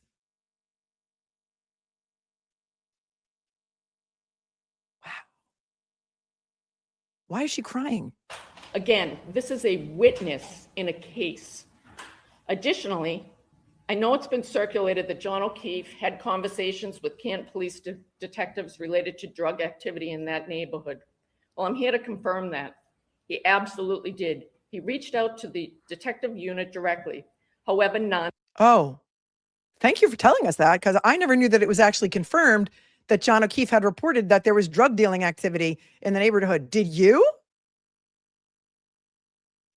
Oh, wait a minute. So would that give someone else a motive to kill John O'Keefe? A drug dealer, perhaps? Oh, is that another avenue of investigation that should have been pursued in the as such investigation of the murder of John O'Keefe? That he had reported drug dealing in his neighborhood? What? Hold on. In that neighborhood. Hold on. In the days leading up to his rolling rally, Aidan Kearney reported to everyone that Jennifer McCabe had fled to Maine to avoid his event. All right, go on. Again, he was disingenuous.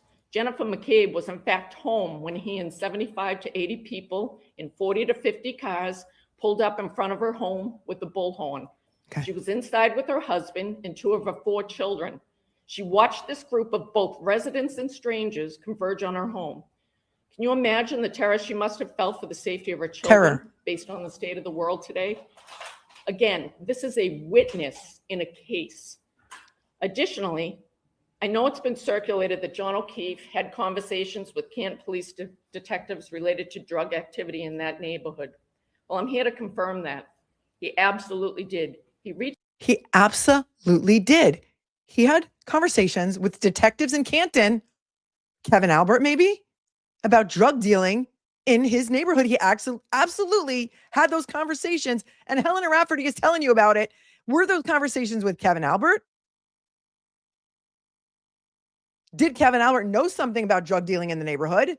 And is that what led to the death and the murder of John O'Keefe? Oh, well, thanks for giving us a whole new rabbit hole to fall into.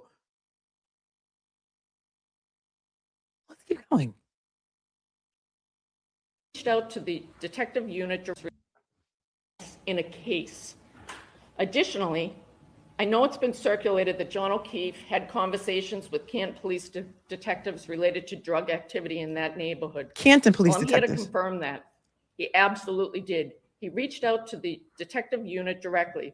However, none, and let me repeat that, none of his well-documented correspondence with us included anyone alleged by Aidan Kearney to be involved in this case. Whoa, whoa, whoa. Does anybody have copies of the correspondence? Hello, public record people, FOIA requests. All of the correspondence between John O'Keefe and the Canton Police Detective Unit regarding drug activity in the One Meadows neighborhood. Does anybody have that correspondence? Has anybody ever asked for that correspondence?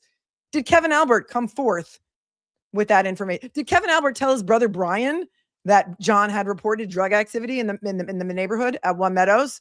Did Brian Albert know about it? Brian Albert's Boston PD, but still just the same.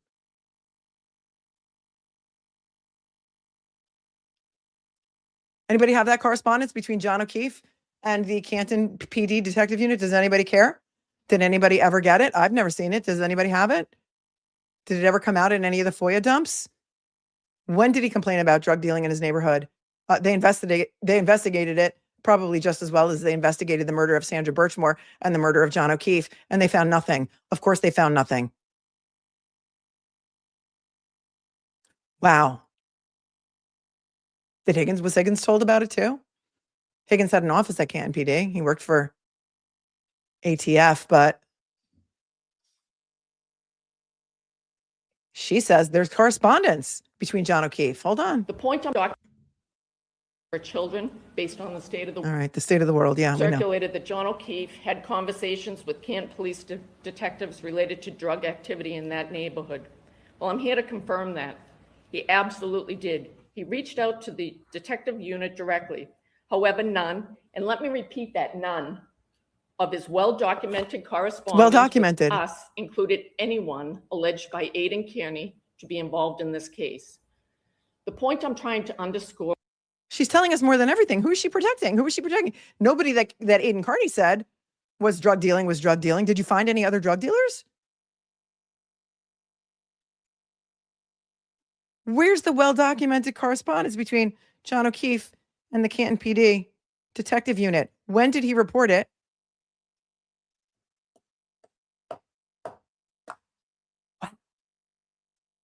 There's another rabbit hole that I just have to fall into now.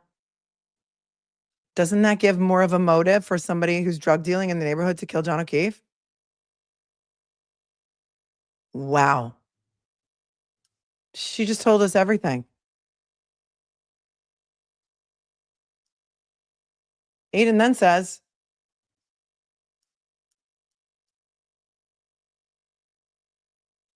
she brought up these two allegedly false statements, which were never the focal point of everything. In an attempt to discredit all of our other reporting on the issues of that matter, she did not bring up the fact that her officers didn't find taillight or her shoe. The Jen McCabe part was mind-boggling. And then he says, she said, can you imagine the terror she must have felt for the safety of her children? He says Jen McCabe was still in Ogunquit Beach during the rolling rally, and the pictures confirm that. There's a picture of her at the beach, and Matt McCabe at the beach. I don't know where she got it from. And he says it was way more than 75 to 80 people and 40 to 50 cars that pulled up to her home, too. The street was packed with well over 100 cars and at least 200, 300 people scattered everywhere. Here's the people that showed up at the rolling rally. They, too, wanted to know the truth. Let's watch a little video from that.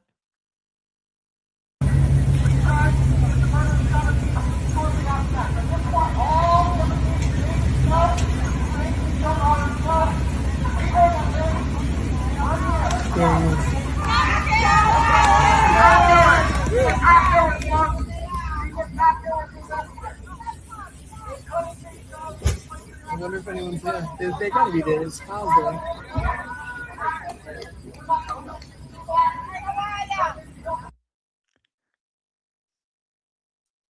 I guess that was outside Jennifer McCabe's house.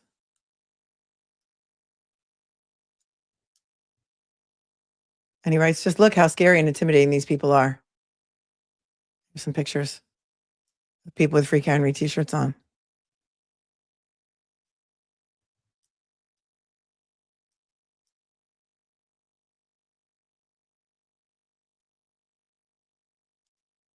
He goes on to say, newsflash, Jennifer McCabe is not a victim. Chief Rafferty knows that she Googled how long to die in the coal before John O'Keefe's body was placed in the coal to die. She knows that she attempted to delete evidence that would incriminate her and that she repeatedly lied to police in order to send an innocent woman to jail for life.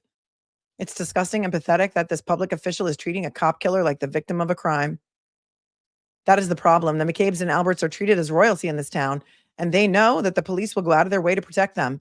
This is why they felt so emboldened to kill a man, frame a woman, and think they could get away with it. That is the paragraph that is quoted in the lawsuit. But what about the rest of it? So much more in here to show. Right.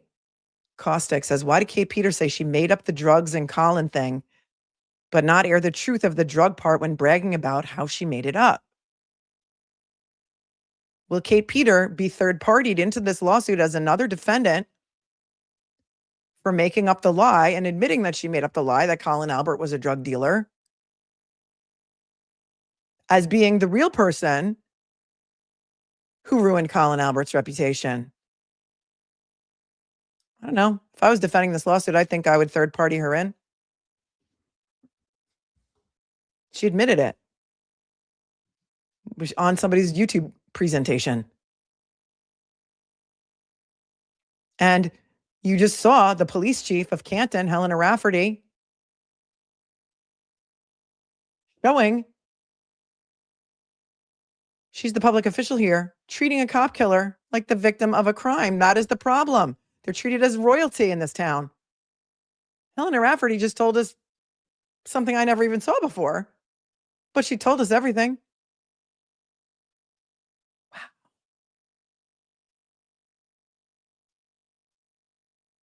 And safety, let's talk about safety, Helena. You're the person in charge of making sure Canton residents feel safe, but we didn't see a single Canton police officer in the 2 to 3 hours that hundreds of us drove through your town, caused gridlock and occupied public roads. We were outside of the police station and did not see a single cop. It was as if they did not exist. If the people of Canton felt unsafe and that we were such a danger, then why did you tell your officers to remain far away from us? You know who really felt unsafe in your town? John O'Keefe. In his dying moments, he found out the hard way that members of one of your officers' family could beat him to death, throw his body on the lawn like trash, and get away with it. She continued to embarrass herself by complaining about a Facebook group that made an unnamed citizen, Jen McCabe, feel unsafe. She paid lip service to the First Amendment while complaining that I was protesting witnesses like Jen McCabe and Matt McCabe at their homes and at their children's soccer games. Oh, well, we got to watch more of it now. Thank you for cutting this up into digestible pieces for us. And thank you also, shout out to CantonCommunityTV.org. I have met Tim before. He's a really nice guy for publishing and going in there and filming all of these meetings and then putting them on their website, CantonCommunityTV.org. This is still more of Helena Rafferty's comments from the same select board meeting, 8/8/23, in defense of Jennifer McCabe. Max Bank says she is Jen's friend. Okay. Uproar. Yesterday, I received an email from a concerned citizen related to the, and I quote, horrendous threatening posts on this site, asking me to address the issue as she is worried about how it may incite people to act moving forward. Okay, where is that email? Do we have that email from Jen McCabe to Helena Rafferty? Trying to get them to do something about the Facebook group. Have we seen that? FOIA request number 2, correspondence between Jennifer McCabe and Helena Rafferty regarding Facebook group on or before August 8th, 2023. Or you know what? Make it between January 29th, 2022 and August 8th of 2023. It's narrow enough, right?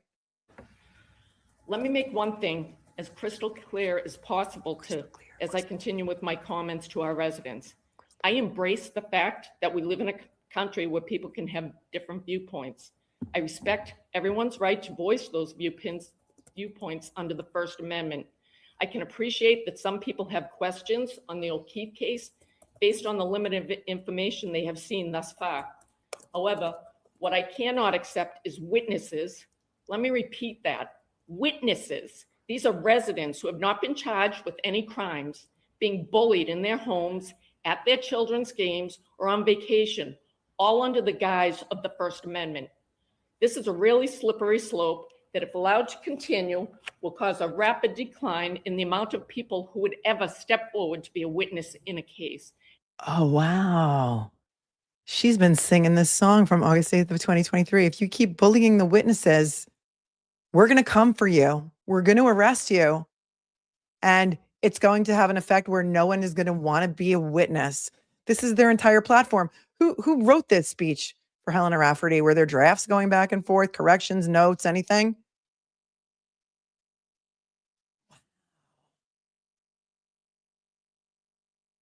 Somebody said there was a lemonade stand at one of the houses. I love that. I love kids who are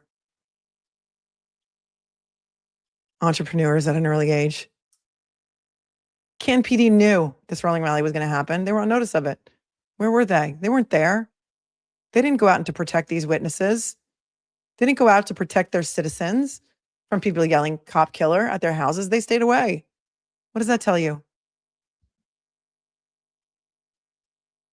And quite possibly the slow erosion of the criminal justice system. Conversely, as one of the judicial system, I'm sorry. Conversely, as one of the many people responsible for the safety and well-being of people in this community, I will not tolerate any persons in this town actively participating in actions that place those on the other side of this debate in fear by throwing objects from moving vehicles or any other similarly aggressive actions. What debate are we talking about then? Right, Scarlett Begonias. The hostage video came after this. This was August 8th. Hostage video was, I think, end of August. It was the day after the gag order was denied. Jennifer McCabe saying, I'm not testifying unless he's in jail, said Carrie P. I'm not sure where that came from. There's an actual receipt on that. Or if that was the witness that went there, that was like a neighbor of Kate Peter. I don't know if it's double, triple hearsay. I'm not quite sure. It's hard to read his speech when you're not the one who wrote it. And so I guess this didn't work. And so then somebody held the thumb screws on Morrissey, the DA, Michael Morrissey, to come out and make his hostage video within the same month. Okay. I'm sorry, what she said, this was, hold on. community. I will not tolerate any persons in this town actively participating in actions that place those on the other side of this debate in fear by throwing objects from moving vehicles or any other similarly aggressive actions. Okay, remember when people were throwing bleach balloons onto Rita's lawn and other people who didn't think John O'Keefe was hit by a car? Bleach balloons onto their lawn? What is she talking about? People throwing objects were not from the rolling rally. That came out later. What's happening to our community? Where's the civility during times of opposing viewpoints? Excuse me. Could we have a point of order? She's speaking, please. Wow. I mean, this is a real-time reaction for me because I don't know. I didn't know about this. He goes on to say, these are, no, he's quoting her when he writes,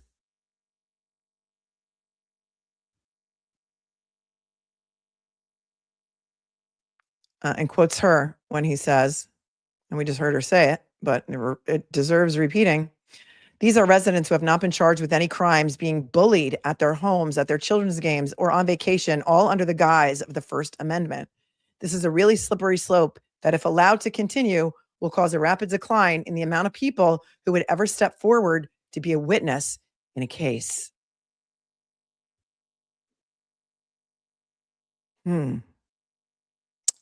Just thinking out loud here, just spitballing with you. I wonder if Aiden could counterclaim against these defendants for conspiring to have him arrested for, quote, witness intimidation. And spending 60 days in jail? How much would somebody have to pay you to sit in jail for 60 days? When your mother was dying of cancer, losing 60 days that you could be spending with your mother under the guise of the First Amendment right. Under the guise means an outward appearance that conceals the true nature of someone or something. She is suggesting that we merely seek to harass poor Jennifer McCabe, don't actually care about John O'Keefe or Karen Reed, and are hiding behind the First Amendment to do so. But we are not concealing why we're protesting. We are protesting a horrible injustice because the First Amendment allows us to. This is not a slippery slope, but I'll tell you what it is. What is suggesting that free speech rights be criminalized for nonviolent protesters because cop killers are made to feel uncomfortable.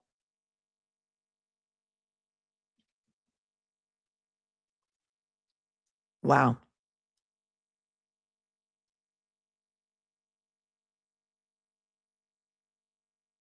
Wow. Quote, Helena Rafferty said, as one of the people responsible for the safety and well-being of people in this community, I will not tolerate any persons in this town that place people in fear by throwing objects from moving vehicles or other similarly aggressive actions. She was referring to Diana White, who threw an egg at a peaceful protesters from her BMW that nearly hit a crying 5-year-old boy. The ongoing 2-week investigation has not led to any results. According to the boy's mother, Diana White is blaming the incident on her daughter, knowing that they're less likely to charge a juvenile. That's how these people are. They will throw their own children under the bus for exercising behavior that they taught them. She continued to urge citizens not to talk about the case. Okay. Keep telling us everything. Helena Rafferty. The examples that I put forth as well is the same one I was trying to make in my initial statement. Take information in and verify it. Be patient while all aspects of the case unfold. This system is painfully slow, and it should be, as the gravity of its process holds the liberty of someone in its midst. Follow the actual trial. Listen to all the information. Let the courtroom be the forum where both sides get to present their case in full. Then make your own informed decision, whatever that's going to be. I know that mistrust for the Canton Police Department has taken root around this case. Based on the feedback that I and officers have received, I'm not sure that it is nearly as widespread as portrayed by one of the speakers at the last meeting. However, I do acknowledge that it is there, and I hear you.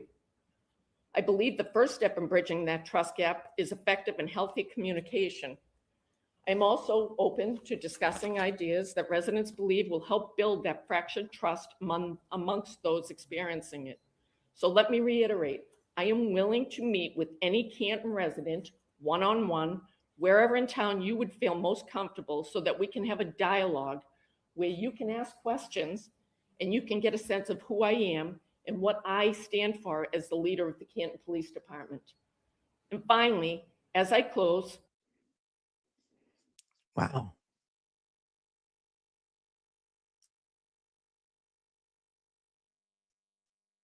And here's another thing I think that was quoted in the lawsuit. Be patient while all aspects of the case unfold. This system is painfully slow, and it should be. Tell that to Karen Reed, who has to spend tens of thousands of dollars every week. This farce is allowed to continue. Quote, listen to all the information. He says we have. It's painfully obvious to anyone with a brain that the McCabe's and Alberts murdered John O'Keefe. Let the courtroom be the forum where both sides present their case in full. Nah, we're not going to remain silent and listen to the lies that come out of Adam Lally's mouth in court. They've had a chance to present their side in court and failed to do so. They canceled an evidentiary hearing. We can see what they're doing, and we're not going to remain silent and drink your tea, King George. She then ranted about how she was willing to meet with Canton residents one-on-one to see what she was stood for. That's the problem. People want transparency. They want you to do this in public and answer legitimate questions for the world to see. Saying that you'll only do so in private where you can lie and not be held accountable is exactly the problem. Finally, she ended her rant while outrageously stating that she can look her children in the eyes because there's no evidence of a cover-up. Oh, okay. and finally, as I close, and I am so grateful that these final words I have will be memorialized on camera. No matter what the jury decides in the O'Keefe case, I will always be able to look in any mirror I pass. My children will always be able to view me as a person of integrity. And I will always be able to look the O'Keefe family members in their eyes because there is absolutely no evidence of a cover-up in the tragic death of John O'Keefe. Thank you for your time. You know where to find me.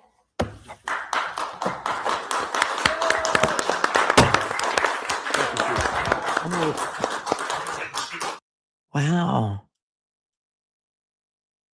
No matter what happens at the O'Keefe case, there is absolutely no evidence of a cover-up in the tragic death of John O'Keefe. Scott McGinnis, I see that you're here.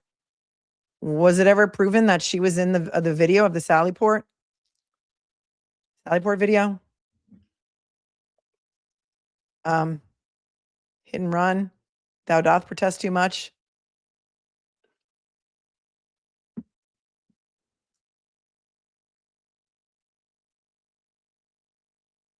Aiden goes on to say, nope, it wasn't proven. Thank you, Tom. Hi, Tom CPU. He says, she actually said that, and 5 idiotic bootlicking statists clapped for her. Sure, there's Michael Proctor not disclosing his personal relationship with the Alberts and McCabe's, a completely made-up plowing company that doesn't exist, listed in a police report in order to avoid speaking with the only eyewitness. The dog bites, Brian Albert not coming outside, selling the house, replacing the basement floor, a complete lack of blood. No video surveillance, autopsy photos that contradict the narrative, eyewitness testimony from the plow driver and Ryan Nagel stating there was no body on the lawn, Jen McCabe's Google search, planted taillight evidence, and the fact that the home where a dead body was found on the lawn wasn't searched because the homeowner's brother is a Canton cop. He says, anyway, I just want to give a shout out to the amazing people of Canton who are standing up to this nonsense. They delivered some impassioned speeches that I suggest you all watch, and several of them specifically demanded Chris Albert resign. The problem in Canton isn't TURTLEBOY or peaceful women and children protesting an injustice. It's Helena Rafferty, the Board of Selectmen, the Alberts, the McCabe's, and the culture and atmosphere of intimidation that has prevented decent people from speaking out. As one of the speakers said, if you don't like the way things are going now, wait until Dateline and 2020 happen. Oh, wow. That's prophetic. What do you think Matt Gutman and the Dateline producer are doing at the courthouse? Wait until the documentary streamed to millions of people comes out. Chief Rafferty may be able to look her kids in the face and pretend she's a decent person, but millions of other people are about to realize that she's not. I mean, shout out to TURTLEBOY on this. This is only part is 96. I think it's up to 500 and something parts now. He's a good writer. He does his research. He comes with receipts. And by all means, this is part 96. Keep keep quoting him in your footnotes so that we can read everything, because now we know that indeed John O'Keefe was in contact with the detectives at Canton PD to report drug dealing in his neighborhood. And there's extensive correspondence about it, detailed correspondence.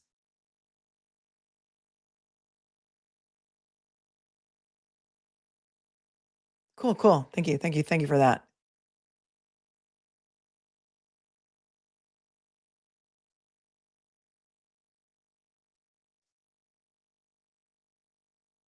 All right.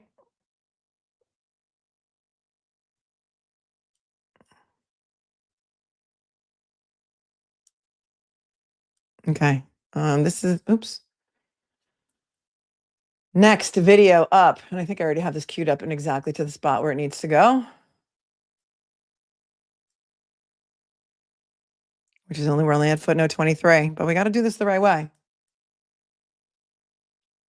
Right before footnote 23, it says, on September 5th, 2023, Kearney directed remarks in a YouTube video toward Chris Albert, the father of Colin Albert.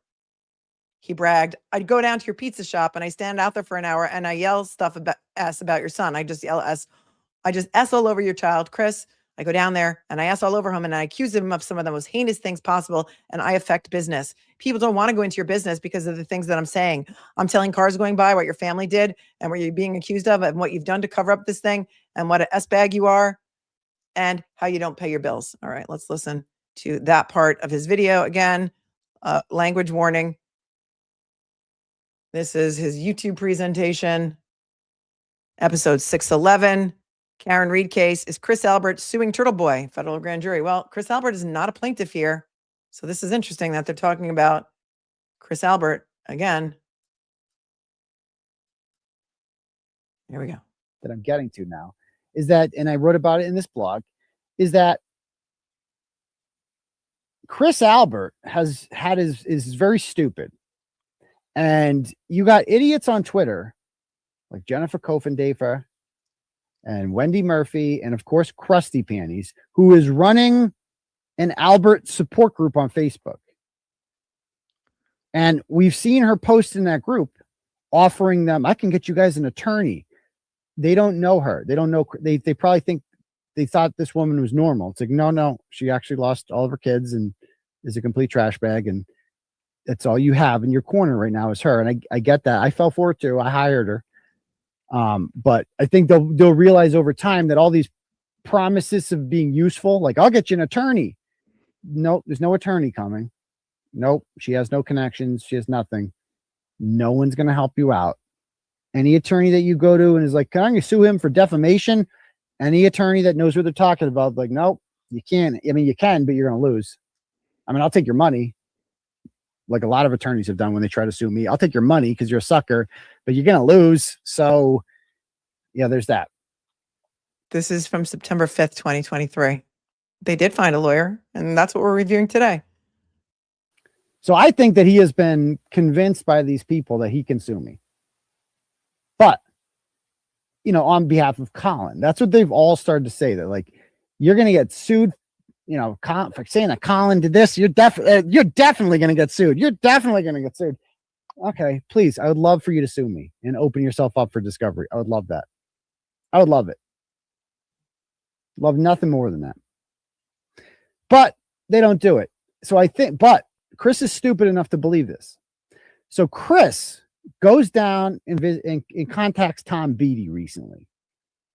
And he thinks if I can get Tom to retract this 1233 phone call that my son made to his daughter, then we can get TURTLEBOY in defamation.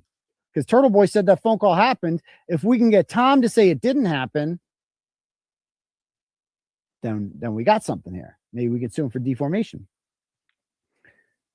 So he goes down there and he tells Tom Beatty, tries to strong arm him and says, TURTLEBOY's going down. We're going to sue him. And you could get caught up in it because you told him 1233 phone call. We're going to give you a chance right now. Save yourself, Tom. Retract that statement. And Tom laughs at him. And then I find out about it. So that happened. So Chris tried to basically Threaten. it. I mean, that's a threat. It's also known as witness intimidation in a federal murder investigation, or a murder investigation into corruption involving a murder, or investigate, whatever. You get the point. So he's trying to get Tom Beatty to change his testimony under the threat of being sued if he doesn't. Oh, they can't stop sticking their foot in it, man. They can't help themselves. You can bet the FBI is going to look into that. You might have caught your own charge, Chris. You might have, I mean, not, you've been to jail before, so you know what it's like, but you might have caught your own charge for that. Oh, that's right. For those of you, But you're going to lose. I mean, for those of you who don't know, Chris Albert killed a man in the 90s in a motor vehicle accident. He fled the scene and he turned himself in with his lawyer 30 hours later. His lawyer was Judge Cannoni's brother, because you can't make this up. The man that he killed, his name is Peter Berger. He was an exchange student. He was killed and his passenger, I believe, survived. And Chris Albert spent, I think, 6 months in jail for that.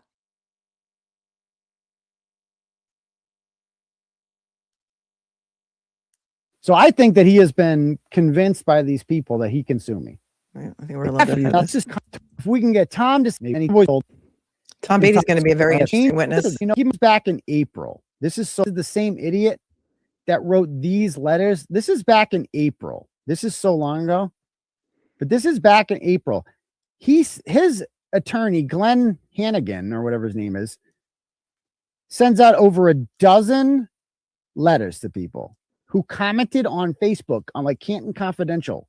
Stop. A group of like 3,000 members, and contacts them and sends them all these emails. And this is only page 2, but it's really all I need to see. It says, if you do not comply with the above demands by May 1st, and the demands were like to take your comments down, like apologize or something.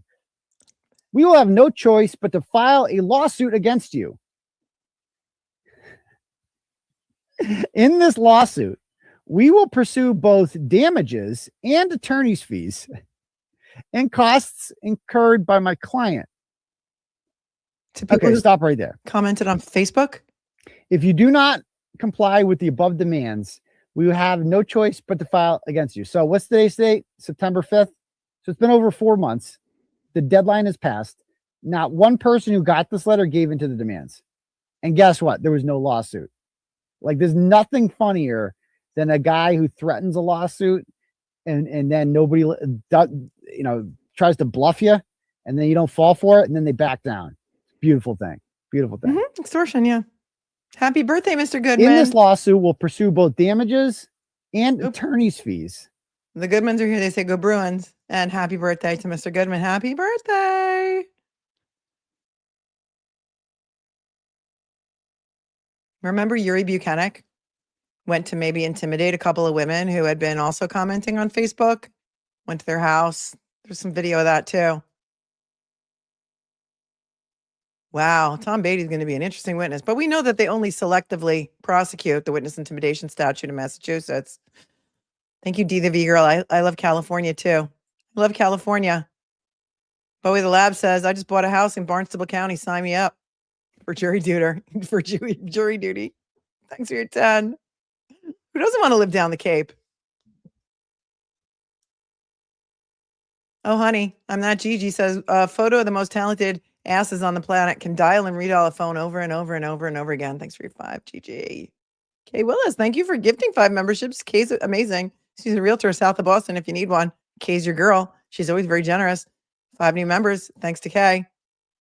Andrea says, they have to know this is a losing case. In my opinion, this was filed to maintain the support of the O'Keefes and the other people who actually believe their lies. This is a good time to point out that my viewers are not, my viewers' opinions are not necessarily my opinions. They are opinions that are protected under the First Amendment and our right as Americans to free speech.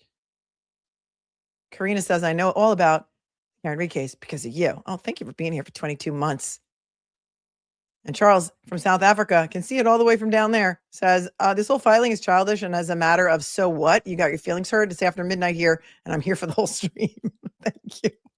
Summer says, Please, please, somebody tell me how I can get one of Brenda Sweeney's t-shirts. She's my spirit animal. I think she makes all of her own t-shirts. You guys would know better than I do, but I think maybe she's got a Cricut or something that she can make her own t-shirts. And I think she does. I don't know if she sells them, but I think that she makes them herself. Gail Taylor says, amazed that answers to questions in this document have just come out. Learning more as this saga continues. Stand together, Canton. I mean, you have to thank their attorneys for giving us all the receipts. Because we're not just going to listen to the part that they told us to listen to. We're going to listen to the whole context of it. Because in my humble opinion, TurtleBoy believes every single thing that he's saying. He's not making this up to get more clicks and likes and donos and more views on his website and his YouTube. And remember, all the way back then, I don't know when it was exactly, but Aiden was not monetized on YouTube. They had taken his channel down and demonetized him for things that he said during the panty back in 2020, if I remember correctly. And so he wasn't making any money on YouTube at the time. I think his channel was only just recently monetized again, maybe a year ago or something. So I don't really know. But I mean, shout out to all you guys for giving him more viewers who are now going to dig even more deeply into this. Thank you, Gail, for tuning in from across the pond. Josie Lou says, Helen Rafferty announced retirement April 2025, and it was effective of July 2025.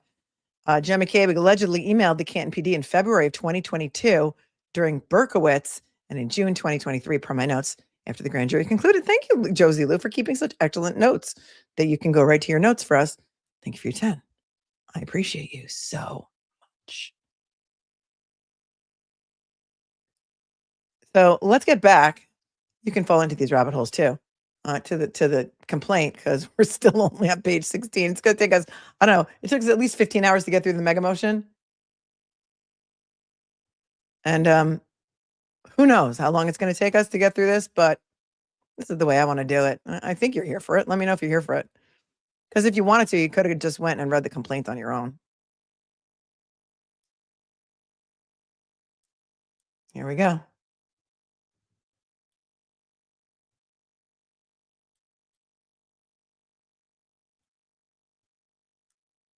Back to the papers.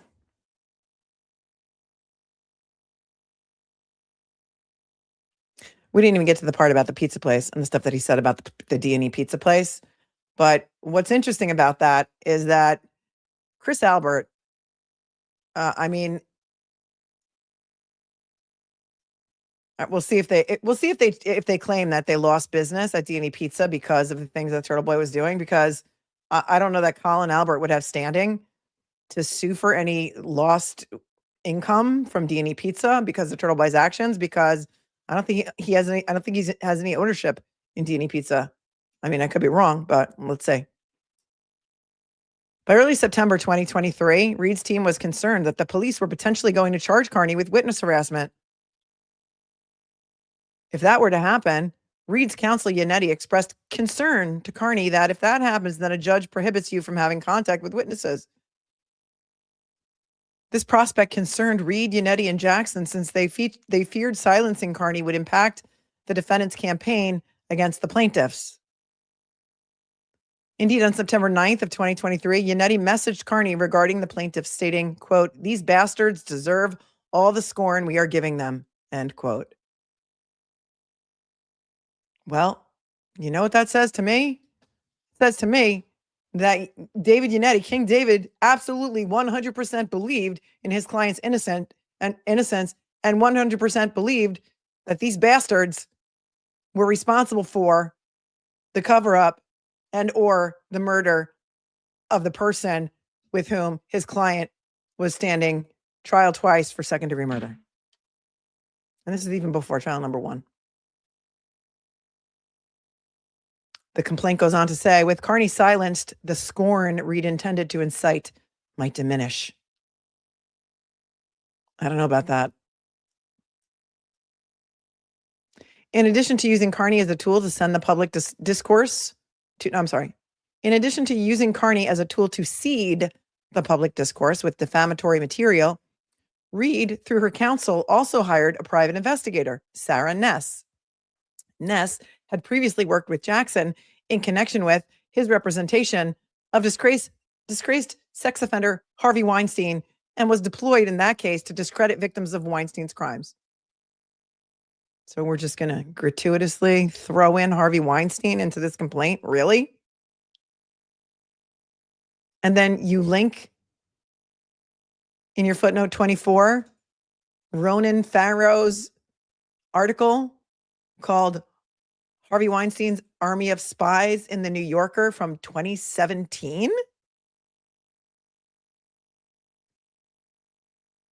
I mean, are you likening Aidan Kearney to Harvey Weinstein?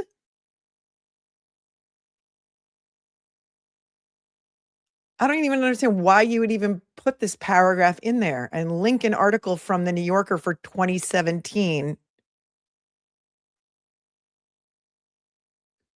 Here's a little pro tip. Defense investigators are allowed to contact witnesses to see if they'll talk to them. It's commonly done. It's done all the time.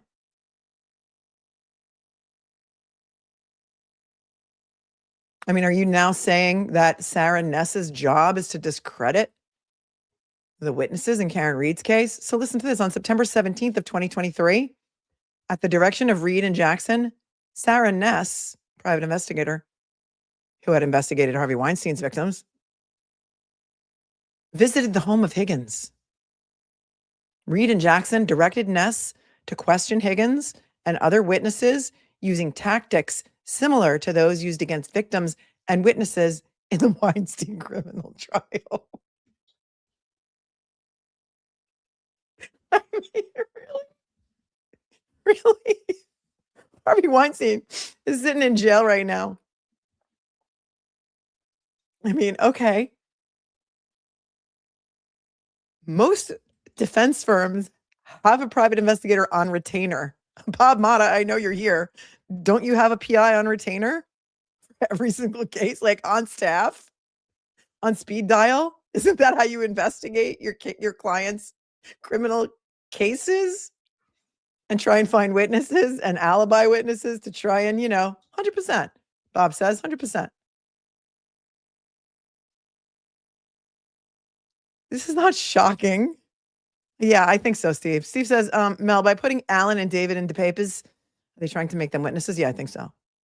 Remember, as I stated earlier, if you weren't here, everything that is said in court pleadings by the attorneys is protected by litigation privilege. They can't be sued for saying things in legal pleadings because that's protected by the litigation privilege.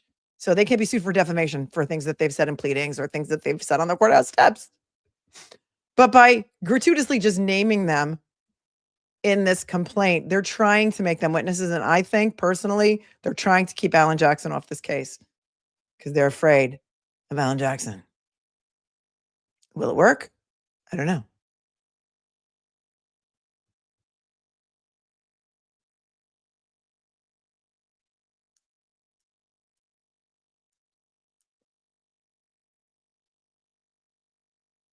While Ness confronted Higgins, who Reed and her counsel knew was represented by counsel at the time.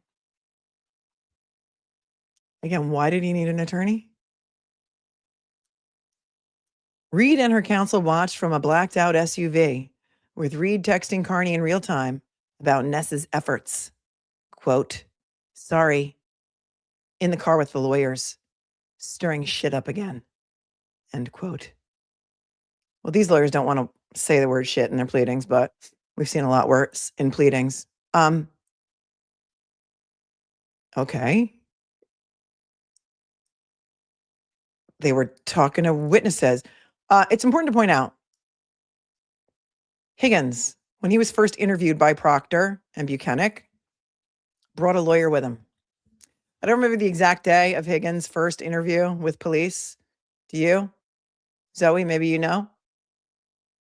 But it was after January. It was well after January 29th of 2022.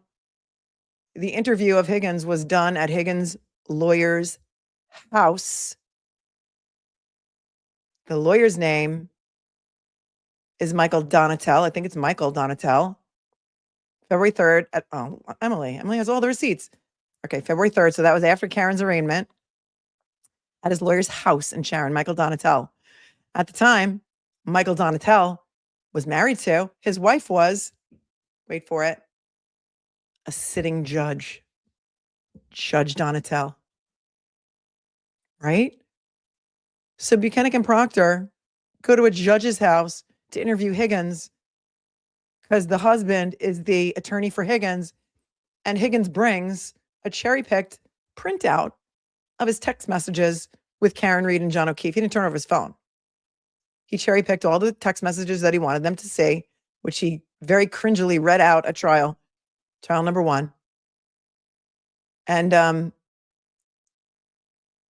he had a lawyer at that meeting. Now, I don't know if Karen's defense team knew about that lawyer or who that lawyer was, because I don't remember if the lawyer's name was mentioned in the Higgins report. But I do remember that Higgins had a lawyer representing him at the Rule 17 hearing to try and get his phone.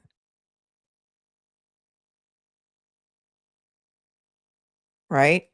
And I don't even know if it was the same lawyer.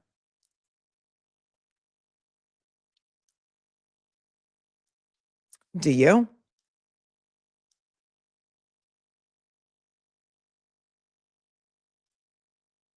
Yeah, the lawyer married to the judge. Yeah.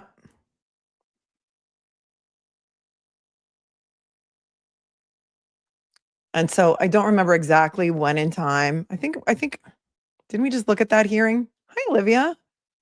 Was the Rule 17 motion on or after, was it before or after September 17th, 2023? Because I remember the preservation order about the phones. I don't know. I'm getting my dates confused. Was maybe in October. So I don't know when his lawyer for the Rule 17 motion came into being or entered his notice of appearance. Olivia Niles says nothing shady about a potential suspect deciding what evidence they think law enforcement should and should not see, right? They never asked for his phone. Law enforcement didn't, even though he actually handed them text messages that he was pursuing Karen Reed and wanted a future with her. And as if that's not a motive for murder. And that she was blowing him off and didn't respond to him. And they had something like a 2-week-long text message flirtation in which he wanted to know where their relationship was going. And Proctor and Buchanan didn't think that could even in any way, shape, or form be considered a motive because Karen Reed was already arraigned the day before his interview or 2 days before his interview. But it doesn't make them rethink Karen Reed being the person who killed John O'Keefe. It's not, I'm sorry, what? Well.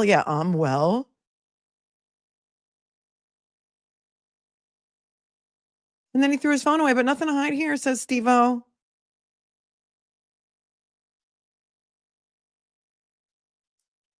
Thank you, Emily. Emily says that Connolly represented Brian Higgins at court. It was a 10-second conversation. So it was a different lawyer. It wasn't Donatel. It was a different lawyer. Regardless. Witnesses,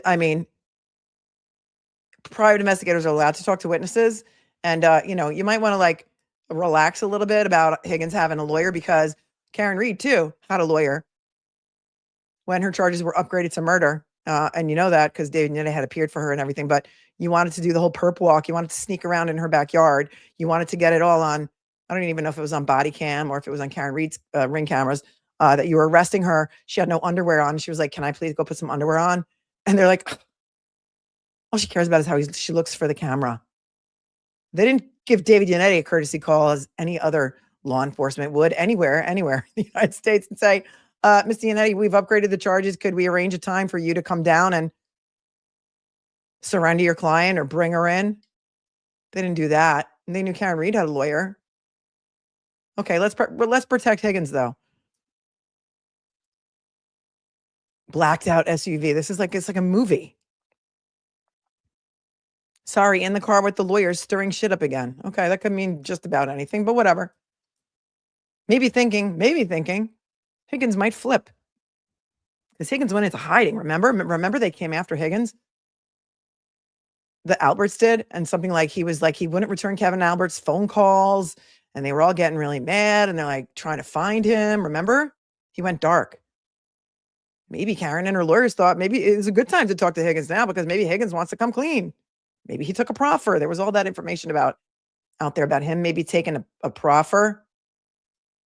Bob says, I would absolutely be filing a motion to postpone what? Discovery until after the criminal case, or to just stay this case until after his criminal case? Yeah, absolutely. They can do that. They did it for Karen Reed, remember? They stayed Karen Reed's civil case until after her criminal case had concluded. I'm sure that's one of the many things that Aiden's attorneys are working on right now. In addition to maybe a motion in lieu of an answer.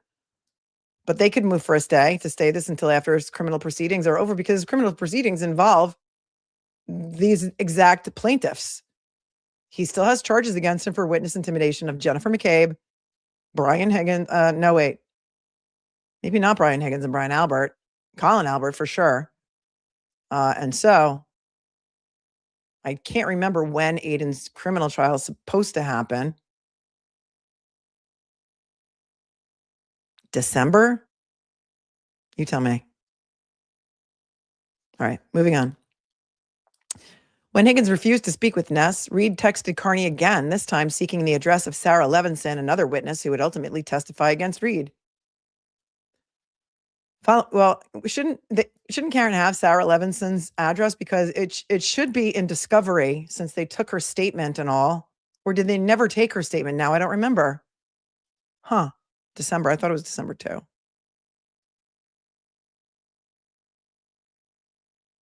Depends on what happens with the mega motion. Yeah. People are saying November, December. Huh. Hey, it's me. Stacy says, right. They have Turtle Boy's phone extraction because it was illegally distributed on the internet. Well, as Judge Tressler pointed out, I don't know if it was about this phone extraction or about some other stuff. That it may not be illegal to do it if it wasn't, the person who did it wasn't subject to the impoundment or protective order.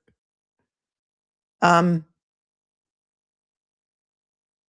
the people who are out there supporting the release of Aiden's phone extraction, who pretend to be all free Karen Reed, you might want to look at them a little side-eyed, because a lot of this stuff is quoted in this lawsuit, and what is in Aiden's phone extraction, including signal messages, are all being used in this lawsuit against Karen Reed. So, Turtle Boy bad. I hate Turtle Boy. Therefore, let's do everything we can to destroy Turtle Boy and, release his entire phone extraction. You're hurting Karen Reed. And it's unfortunate. So don't believe everything you read on the internet. And people who protest so much about, you can't support Karen Reed and Turtle Boy. If you support Turtle Boy, we don't want your money for Karen Reed. Guess who's going to need more money now? Karen Reed. Congratulations to you for alienating a lot of supporters. And you can tell me if you're one of them. I won't call you out. But many people got very turned off during that last fundraiser. I don't know if it was the last fundraiser. One of the fundraisers for Karen Reed, which platformed people who have completely turned against a lot of people who were supporting Turtle Boy. And you know who they are. And I think one of those people said, we don't want your money if you support Turtle Boy. Then they purported to speak for Karen's dad and Karen. And it was wild. Feels like there's never going to be an end to this. I agree. And it's unfortunate. And I called it out at the time. And I got a lot of shit for calling it out at the time. I thought Karen deserved better. I still do. I'm sticking by it. I'm not going to change my opinion on that. No way. I think Alan Jackson came on that for like 10 seconds. It was crazy. Good job. Excellent job. Moving on. Following Higgins' refusal to cooperate with Ness, the defendants directed additional defamation and defamatory conduct at him as a federal law enforcement special agent with covert undercover, 2 words, responsibilities. Higgins suffered profound damage to his career as a result of the defendant's false and widely publicized statements that Higgins was involved in O'Keefe's murder. In addition, due to Reed's and Kearney's defamation, individuals have traveled to Higgins' residence for the purpose of taking photographs and videos. I'm sorry, are they selling like maps to the witnesses' homes? Like do you remember Tatum O'Neal in Bad News Bears selling maps to stars' homes in the Bad News Bear movies before she was recruited to come play baseball? I know I'm dating myself. I know I am. But like, is it on the murder tour? Higgins' address? People drive by his house to take photographs and videos. What? And by the way, when Karen was in cuffs in front of Buchanan, the first time he ever decided to use his body cam when she was in the barracks, arrested in June of 2022, when she said my taillight was cracked and John was pulverized, Brian, Albert, and Colin beat him up. We're all in on the same joke, right? She didn't mention Higgins. So I can't wait to see what it is that they said about Higgins. Let's go. Higgins has been surveilled, and individuals inspired by Reed and Kearney's defamation campaign have trespassed and vandalized his property. Okay. Are there police reports on that? This is all new to me. I don't know anything about this. Kearney himself has personally harassed Higgins by visiting Higgins' residence on multiple occasions for the purpose of confronting him and generating content to be published on platforms Kearney controls. Oh, that's so funny that you say that. Who was driving the car? Who was driving the car past Brian Higgins' residence? Anybody remember? It was Meredith.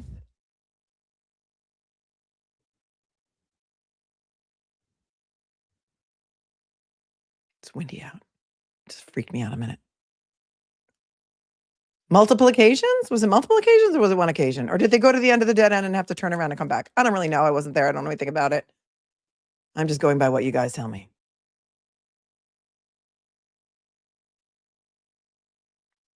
Huh. On September 19th, 2023, Kearney hosted his weekday live show, footnote 25. I know but why Bob Motta is still here because he wants the shout out. Footnote 25, I'm just kidding, is TURTLEBOY Live, episode 615, Karen Reed case. Attorney Bob Motta discusses Friday's hearing, confrontation in Canton. This is from September 19th, 2023. And when I was watching Bob and Allie go over this part of the complaint, in their part 1, they just kind of like blew right past this. And so the next day, I was talking to Bob, and I was like, did you know that you were in footnote 25? And he's like, no, really? And he went back and he saw it. So we're going to watch it.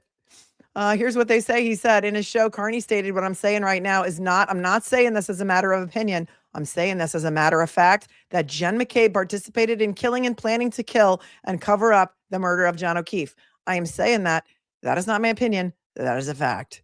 He went on to taunt McCabe by exclaiming, Jen McCabe participated in killing John O'Keefe. So sue me. Why don't you just sue me? Because you did it. Because she did it. That's why. Because she did it. As I said before, even if he says, I'm saying this as a fact, it can still be his opinion. But this might be one of the harder things for him to overcome. Although,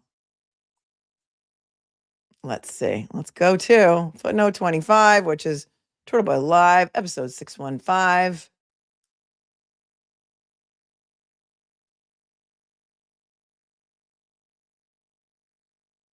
Attorney Bob Motta discusses Friday's hearing. So Bob Motta was talking about this case before I ever was. I didn't start till January 2024. So good on you, Bob, and Defense Diaries. Let's go. Hold on 1 second.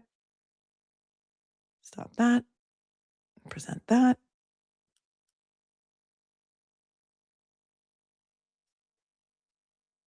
I think I have it queued up to the right spot, but we'll play it for a little bit because that's what we do.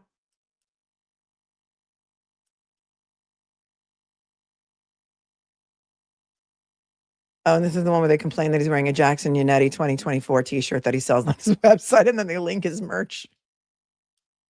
Hold on. Bob, you haven't aged a day. Let me know if you could hear this okay. Like the Alberts thought that he was in their corner. If you go back on, his wife passed away in April, and on his page, Chris Alberts in the comments offering to like bring food over and help him out as much as possible, because keeping Lucky silent was a big thing for the Alberts. Like, he had not been discovered. And then I came on and I found him. And as it turns out, the PI had already spoken with him. And that's the other thing about this case is the defense, they have shit up their sleeve that they can't show yet, like shit like that, because they have to worry about how is the prosecution going to lie about this when this comes out. Like, that Google search comes out, they assume that's game over. And then they're like, nope, they're just going to say it's not real. They're just going to, the definition of gaslighting.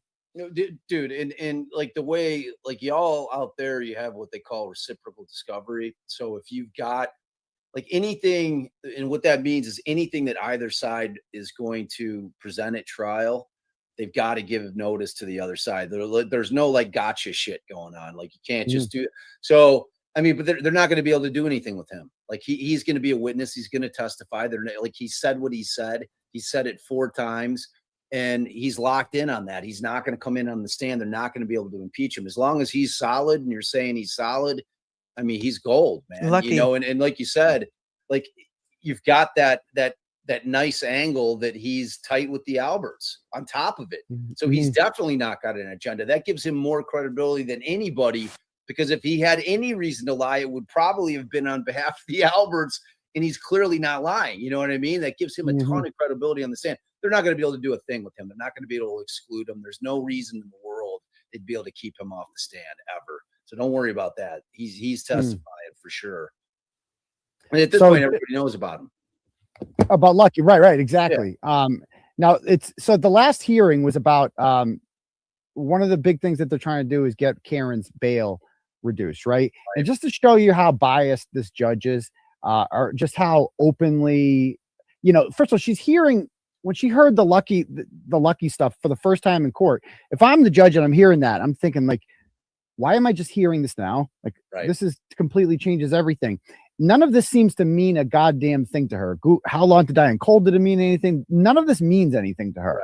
But she will get on the defense for the smallest shit. So at the last hearing, one of the motions they're trying to do is get her $80,000 in bail back. And the argument they're making is that she has to pay out of pocket to do the job that the state police are really supposed to do. Like, she's had to hire private investigators to talk to Lucky Laughlin. That's the state police's job. They didn't do that. And so this costs her a lot of money, and she can't work, and you took her license away. So what is she supposed to do? Like, how is she supposed to survive? And keep in mind, this judge is also a former public defender. I'm sure very liberal, like should be on the side of the defendant who has no money or has no income stream. Right. But you would think. At the same time, she kind of roots for underdogs, I feel like. And in this case, it's a rare situation where the prosecution is the underdog. Like, they're underhanded here. Like, they don't have facts on their side. They have much weaker attorneys, etc. And so David Yannetti starts talking about it, and she grills him over this affidavit. I don't know if you saw this. I did see it. I did. The multiple experts she needs to properly defend herself. I did not file that electronically. I did not file. He starts talking about the experts. Listen to what she says. I did not file that. Remix. Important changed circumstances that have come to light since bail was last considered and modified. We also make this request because my client's finances continue to be drained and depleted as she struggles to pay the multiple experts she needs to properly defend herself in this case. So so her bail was raised to $100,000. I remember this hearing because we covered it long after the fact, but they were trying to get it lowered so that she could get some cash back so that she could hire experts to do the investigation into John O'Keefe that the law enforcement never did, and to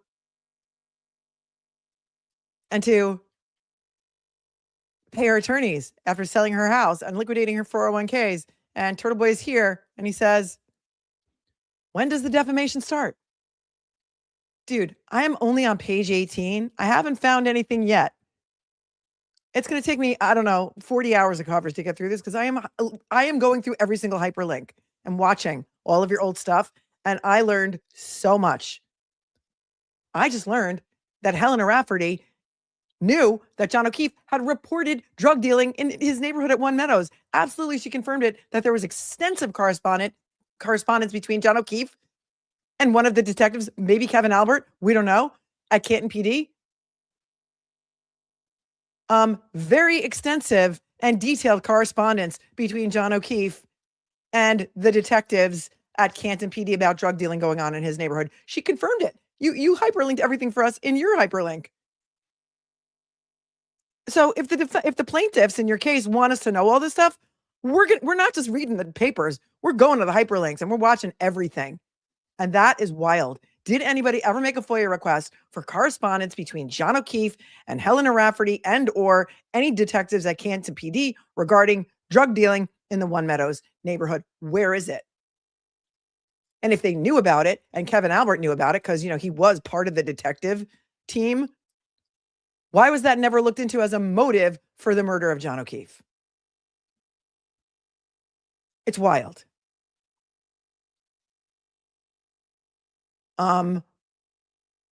Olivia is here and she says, fun fact, did you know they originally asked for $500,000 bail for Karen following her indictment? I didn't know that. Wow. So let's go back to the days of old where we watch King David. We can see in the background, I see Janet Reed, see Nathan Reed. I see Aiden behind David's left shoulder. Also didn't know all that stuff about Carl Dougal, that we just fell into that rabbit hole. I've also announced that I'm rooting for the Bruins now because the Rangers and the Islanders both suck. So score updates are allowed. I don't have any score on my thing right now. I'm rooting for the Bruins and the Avalanche, both, because Colorado and use guys. Okay, here we go. Go any further. I saved this motion to the end because you indicated that I would have an affidavit from your client as to her finances. I do not have that. Yes, I did not file that electronically. I had told your clerk. But I still don't have it now. I have it in my hand, Your Honor. So that doesn't help, does it, Mr. Yannetti? I need to read it. No, I'm Wish happy to laps. pass it up. So just give it to me and let me read it. I just need to clarify. These are expenses since the last bill. And then she asked the state if they got a copy, and he's like, I'd file it ex parte, which means he wants the state. Right, one party, right? Yeah. And so she reads it over, and then listen to what she says after she reads it over, like her first reaction to this. In your time as a prosecutor, too, you've seen affidavits of indigency. Yes. But this doesn't give me enough information. Well, doesn't give me enough information under Brandon. Doesn't give me enough information at all. My client has expended multiple, fees to not only experts but also to lawyers prior. Yannetti's not quite as silver tongued as Jackson is he? No, he's not. He's not. I mean, he gets to the point eventually. Yeah, he's good, but like Jackson's got. Oh, stop. Oh, stop it, you two. Do not disparage King David on my show. All right, I want to see the point where what they talk about in the complaint is Aiden saying, what I'm saying right now, I'm not saying this is a matter of opinion. I'm saying this is a matter of fact about Jen McCabe. And so in order to do that, I might have to go to the transcript. Here's how you do that if you don't know. You go down here, and then you go to transcript all the way over here. And then you can search the transcript. So let's see, what's the best? Let's search for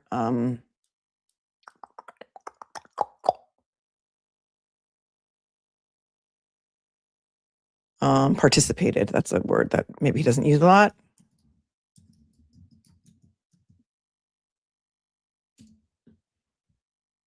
Here it is. See that? We found it right now, all the way here. It was after Bob was gone. Sorry, Bob. I'm taking you off the screen for now. This is what they're claiming is defamation.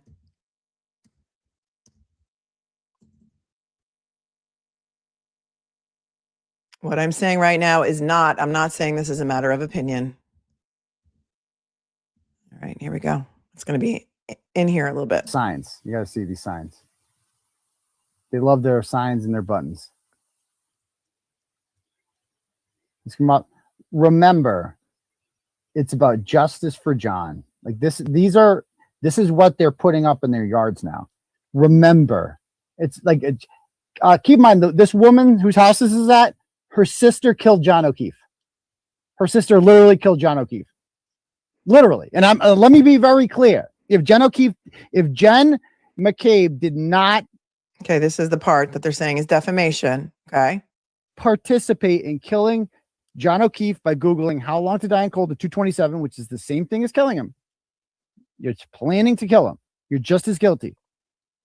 If that is untrue, what I'm saying right now is not I am not saying this is a matter of opinion. I'm saying this is a matter of fact that Jen McCabe participated in killing and planning to kill and cover up the murder of John O'Keefe. I am saying that is not my opinion. That is a fact.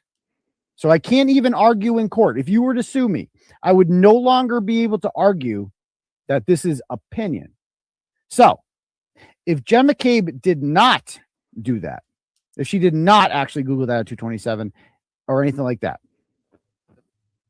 then what I just said right there is open and shut slander, open and shut defamation.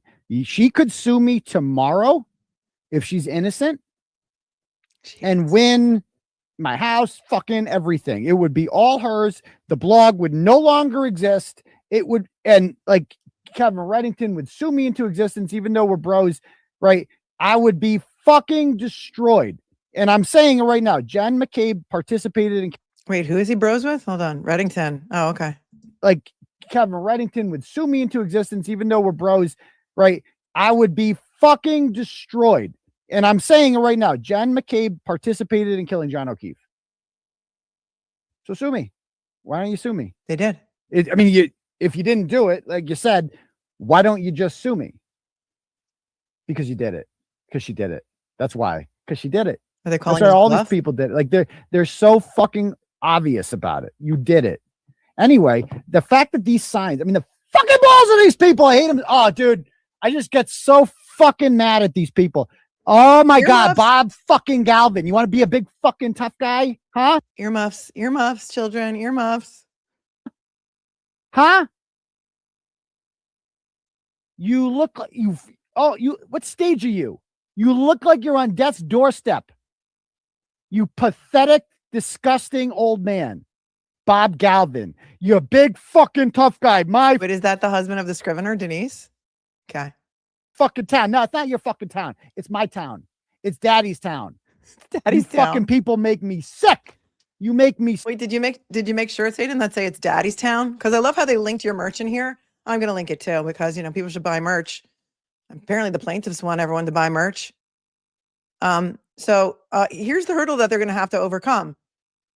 Karen Reed was acquitted twice. The murderer of John O'Keefe has not yet been found. There is no statute of limitations on murder. And you can't make me believe that he's acting right now and doesn't believe every single word that's coming out of his mouth. Could it be defamation per se because you're accusing someone of a heinous crime? Maybe.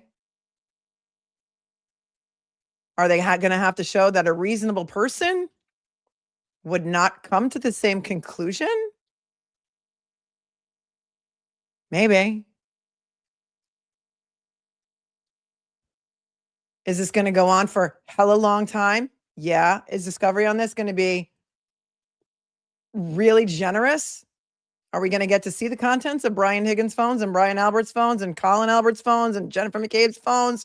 Is Google going to be subpoenaed to tell us whether or not that 227 search happened at 227? Like Michael Easter said they should have done? Maybe. If she pleads, it'll be over. If not, it's going to be a whole other episode. We're on season 3, and this could have more twists and turns and craziness than season 1 and season 2. No, the public won't really see discovery unless it's attached like to an exhibit, unless it's attached as an exhibit to a motion, which we saw a lot. The plaintiffs have to prove falsity because of its public concern. Says Bob Motta of Defense Diaries. They're going to have to overcome an anti-SLAPP motion. They're going to have to overcome. How are they even going to prove falsity? They're going to have to prove that they didn't actually murder John O'Keefe. I mean, this is just, it's insane. And it's almost like they're trying to pay him back, like nanny, nanny, poo, poo. You threatened us to sue you, so now we're going to sue you. But if you need to show that he knew that he was lying, I think he believed it. I also think an argument can be made that they can be considered limited public figures, even more so after filing this complaint, because now everyone's going to know who they are, even more so.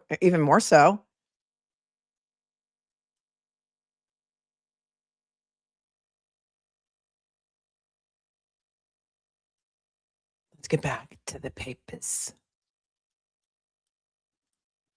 So thank you, Bob Motta, for doing that show with Aiden. I gotta take that down, stop sharing.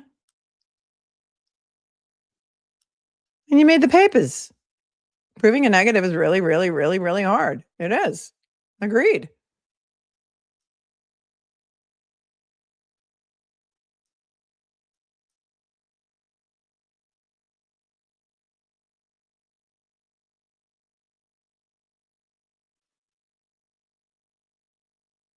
So in that show with Bob Motta, it goes on to say in paragraph 65, and we just heard him say it. What I'm saying right now is I'm not saying this is a matter of opinion. I'm saying this is a matter of fact that Jen McCabe participated in killing and planning to kill and cover up the murder of John O'Keefe. I'm saying that is not my opinion. That's a fact. He went on to taunt McCabe by exclaiming, Jen McCabe participated in killing John O'Keefe. So sue me. Why don't you just sue me? Because you did it. Because she did it. That's why. Because she did it. During the same live show, Kearney also called McCabe's brother-in-law, Bob Galvin, after someone sent Kearney $10 to his Cash App with Mr. Galvin's number.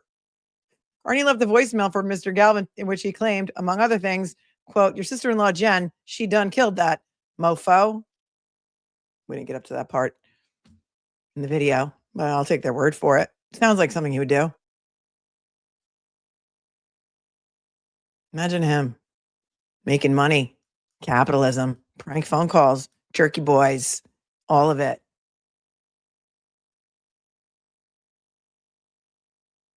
Thrilled by the level of exposure and overall impact that Kearney's publications were having on Reed's defamation campaign, Reed messaged Kearney through Signal on September 29th, 2023, stating, quote, look at what you've done to their reputations and to my jury pool. Okay. Riddle me this, Batman. And by Batman, I mean the snark tank chatters here who know a lot more than this stuff than I do, about this stuff than I do, because I cover a lot of cases. Apparently now they have some Signal messages from Karen to Aiden. Did they glean those through Aiden's phone extraction that was just recently published on the internet by someone who's got a beef with Aiden? Because that wasn't in Karen's phone extraction. What I understand is that Signal is supposed to self-delete or something, but I think that maybe there were some sort of like, this is what you guys are telling me, notifications that popped up on his phone. So that's how they got this ammunition from the people who leaked to the other side Aiden's phone extraction in order to now sue Karen Reed into oblivion. Well done. Yeah, it is encrypted, as is WhatsApp and stuff, but if it came up as a notification on his phone somehow, they got it. I'm not really sure. I'm not really sure. I'm not a cell phone expert. I'm not a forensic expert. I don't claim to be. I'm just telling you how they got this alleged evidence. And the way that they got this alleged evidence is by somebody releasing Aiden's total phone extraction and selectively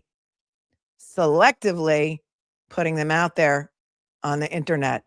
Aiden says Meredith sent them to the bad guys because she's mad at Karen. She's mad that Karen isn't helping her. Well, the restraining orders against Aiden and Meredith were respectively dismissed or discontinued. And so nobody has a restraining order on the other. George Tressler, I guess, just put it out there. I don't think he even issue a written decision. You can go to Aiden at 9 p.m. to find out more details on that. But there's no HPOs against each other anymore. They have been gone. But Aiden says Meredith sent them to the bad guys because she's mad that Karen isn't helping her. But here's what's so funny about that to me, right? Because the bad guys, right, like Jason Broyles, claim to be all free Karen Reed, right? So what is it that you say you do here?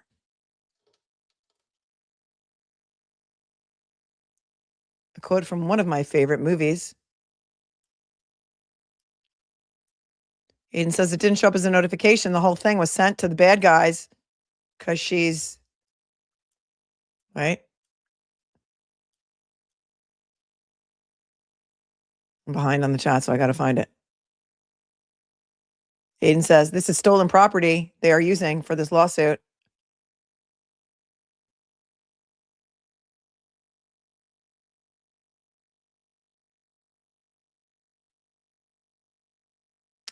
He also says millions of reasonable people reached the same conclusion. Yes, that's true. That is true. And that's what I said. People don't necessarily think you're a cult leader. You know, a lot of us came to our own conclusions and opinions. And in fact, when I first started reporting on this case publicly, the first time was Court TV, January 2024, you were in jail at the time. I came to all of my conclusions and opinions without even knowing who you were and hadn't listened to any of your content, as did many, many other people. Okay, here's what I want you to do, chat. There's 4,600 and something of you here, almost 4,700 of you here. If you learned about the Karen Reed case by someone other than TURTLEBOY, okay? If you learned about the Karen Reed case by TURTLEBOY, put a 1 in the chat. If you learned of it some other way that wasn't TURTLEBOY, put a 2 in the chat, okay? TURTLEBOY 1, if that's how you first heard about Karen Reed. Someone other than TURTLEBOY, put a 2 in the chat. I'm just curious. Aiden also said through here, they didn't link any timestamps, actually. Did they hyperlink the wrong timestamp? I thought these were world-class lawyers. They didn't hyperlink any timestamps. They didn't even say what timestamp it is. I had to physically go through there and find it myself. Okay, look at all the 2s in the chat. Everyone in the chat who's putting a 2 in there, yeah, I could do it as a poll. I could do that. Let me do it as a poll. Let's do that because I want to see how many. It'll be better that way. You're right. You guys are always right. Okay, hold on. But I got to go and I got to do it through YouTube. It's a whole thing. Give me a minute. Aiden, I also figured out why it is that you freeze because the same thing was happening to me because StreamYard sucks.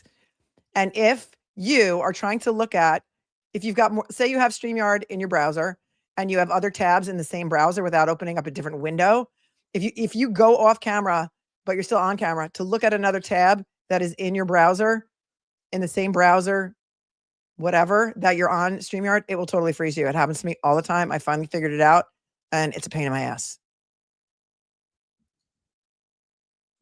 That's the problem. You have to open StreamYard in like its own separate, I don't know, browser window. Oh, and look, what came up on my For You page is The Creepiest of All Single by Auntie Deb. I'm going to have to listen to that later. Oh, and look. Peter Tragos has put up a notification for tomorrow at 8 a.m. Tomorrow's 420. Happy 420 to everyone who celebrates. Our Karen Reed and defamation lawsuit breakdown. Are Karen Reed and TURTLEBOY in trouble? Right. Excellent. Look forward to that. Okay.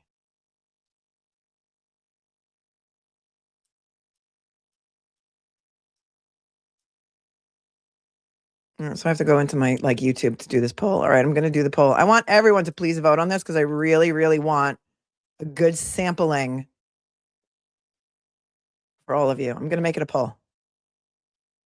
First thing I'm going to do. All right, let's start a poll. Okay. How did, oops, Haas. I'm going to say Haas.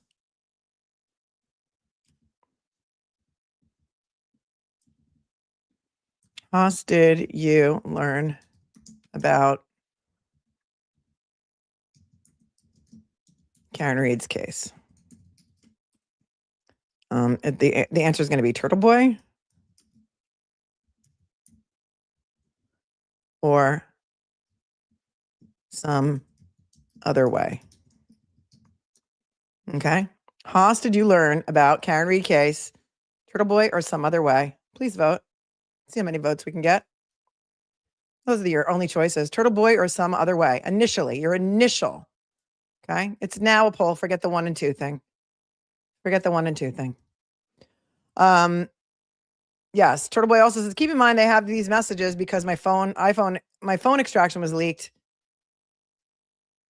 She Googled how long to die in cold at 2:27. What other conclusion could a reasonable person reach? Listen, Michael Easter has said on Linda Kenny Bodden and Michael Bryant's show, Michael Easter said all that they had to do, law enforcement, was to get a subpoena to Google to find out whether 2:27 happened or not. Google has all that information. Hopefully you guys can do that and really find out. And remember, Michael Easter was an expert in the Karen Reed trial. He was not allowed to testify by Judge Canoni. He was precluded from testifying. Here's something else that I'm allowed to do. I'm allowed to gift memberships. I forgot. So I'm going to gift memberships right now. YouTube lets us do it. 10 a month. I'm going to send 5 now on your market set. Go. Good luck, everybody. Thank you to me for sending 5 memberships, and welcome to the Lucky 5. They were randomly gifted. Carol Sue Scott, Angela J. Holden, Greg Haas, the virtual juror, and Sharon THMX.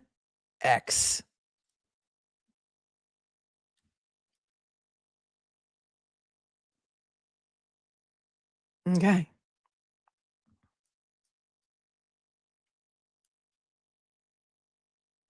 Get your votes in. The other problem they're going to have is showing that they had such great reputations before all of this started. And maybe like some actual damages. I mean, can any of them show lost income from the damage to their reputation? Jennifer McCabe, as far as I know, was a stay-at-home mom. She doesn't have any lost wages. Brian Albert, I think, retired. He's still got his pension, so there's no lost wages there. Colin Albert was a student. I mean, maybe he's going to claim that he had to drop out of college and lost out on his opportunity to play football. Maybe he's got more damages than anybody else if they're able to overcome every other hurdle in this defamation case. Brian Higgins, what happened to him? We don't know. He's on the lam somewhere, maybe. Don't really know.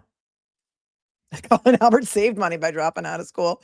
Did he have a scholarship or anything? No, right?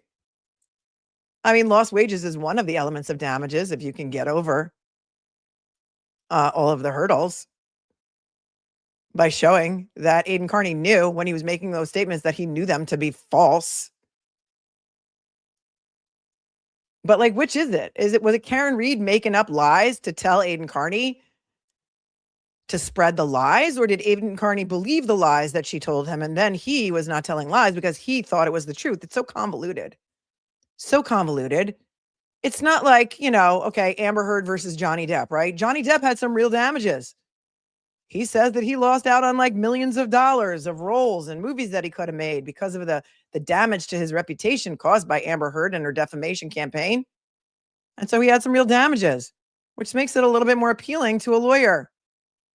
And I was like, Aiden, I'm still going to be like, Aiden, can you get Camille Vasquez to come in and represent you? How many of you would love to see Camille Vasquez representing Aiden in this lawsuit? Anyone? Anyone?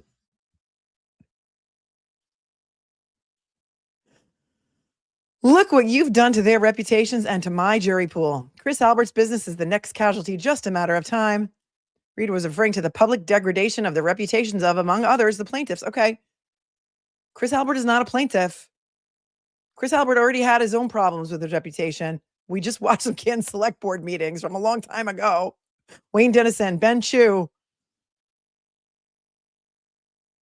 brother counsel's brother. I see you all putting your votes in the chat.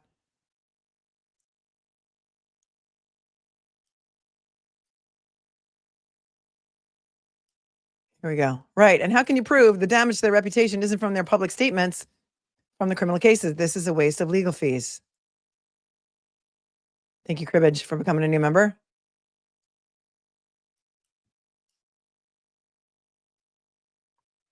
Around the same time, Reed and Kearney became administrators of the Facebook group Justice for Officer John O'Keefe and Karen Reed, TURTLEBOY official. As administrators, Kearney and Reed maintained complete control over the Facebook group, including the ability to approve or deny posts, delete posts or comments, and approve or deny new members. So what? The group became a feeding ground for defamatory and harassing posts made regarding the plaintiffs. Okay. Again, these are actions of third parties. Similar to, I would submit, third parties that have come after me and tried to defame me and my credibility as an attorney on Twitter. Everything has been cataloged and filed since January of 2024. They knew who they are. Jennifer Coffendoffer was among the most heinous. And it would be interesting to me to see if she was enlisted by some of these plaintiffs to come after me for being so loud about it and really just reading the court documents and arriving at our own opinions that John O'Keefe did not get hit by a car and a car did not hit John O'Keefe. Wendy Murphy too, says the glare. Yep.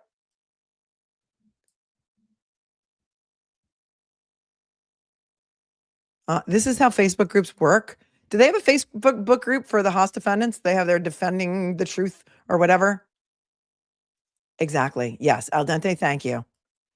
If this was so traumatizing, they never seeked out any mental help. A psychologist. I don't know if they did or not. But again, if they did suffer, as they claim, because we haven't even got to the cause of action yet, negligent infliction of emotional distress or intentional infliction of emotional distress, they are going to have they are going to need to have doctors to prove damages. That they've been seeing therapists for many, many years to come in and talk about how traumatizing this has been and in what ways has it affected them in their way, in their daily living and their activities of daily living and how they've become so traumatized that they can't leave the house or the extensive psychotherapy that they've had to undergo because they're so afraid that somebody's going to come and, I don't know, drive by their house again with a bullhorn. Are there any real damages?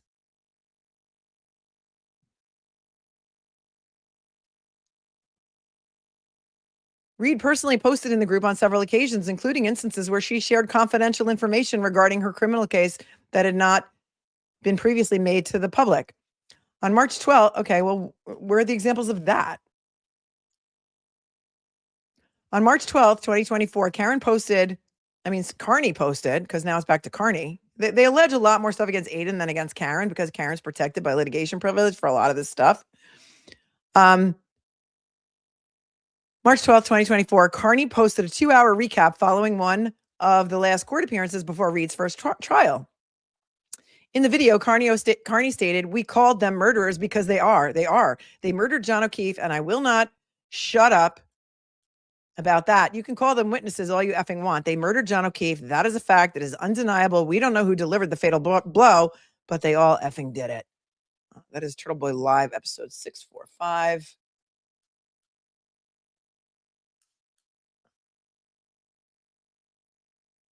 Oh, please.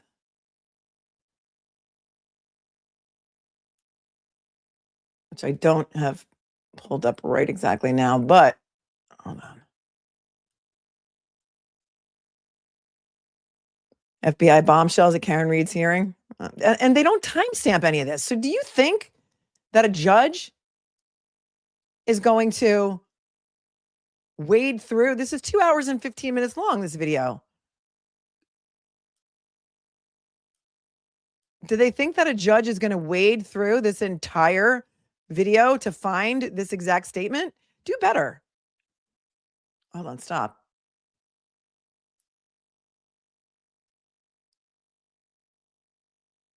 I can look at the transcript and I'll play it for you.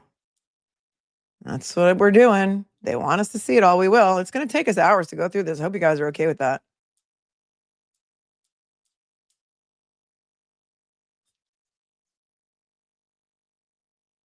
Oh, please. At least Olivia, when she did her hyperlinks, she hyperlinked to exactly the timestamp involved.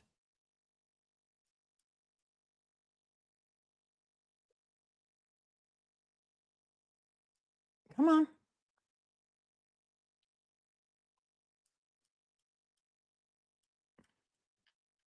I have to take this down.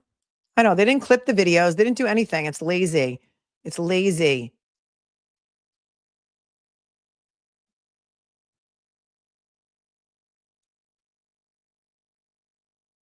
So I guess murderers would be the keyword to use. Let's say, oops, you go in there. Come back to me. All right, undeniable. I'll search undeniable. I'm gonna do the work.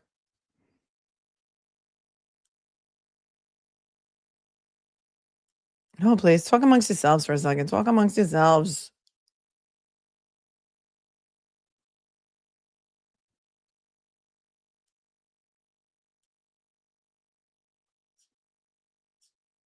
All right, you go away. Transcript. I don't know why it's not giving me a transcript option on this particular video. There's no way in hell that a judge is going to go through this and do the work.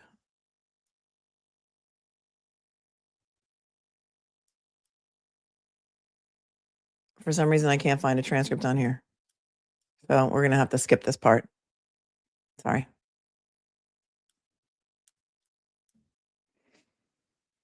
All right, moving on. Please vote if you haven't yet. Let me see what it's up to now.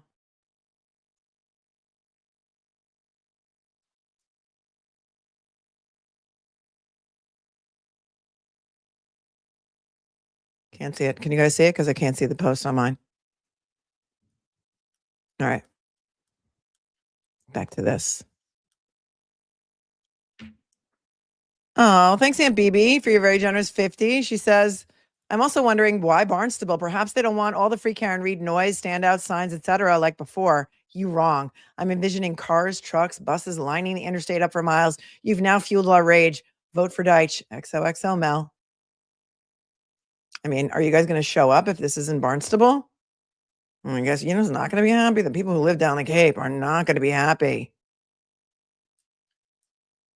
with all these, people coming to town.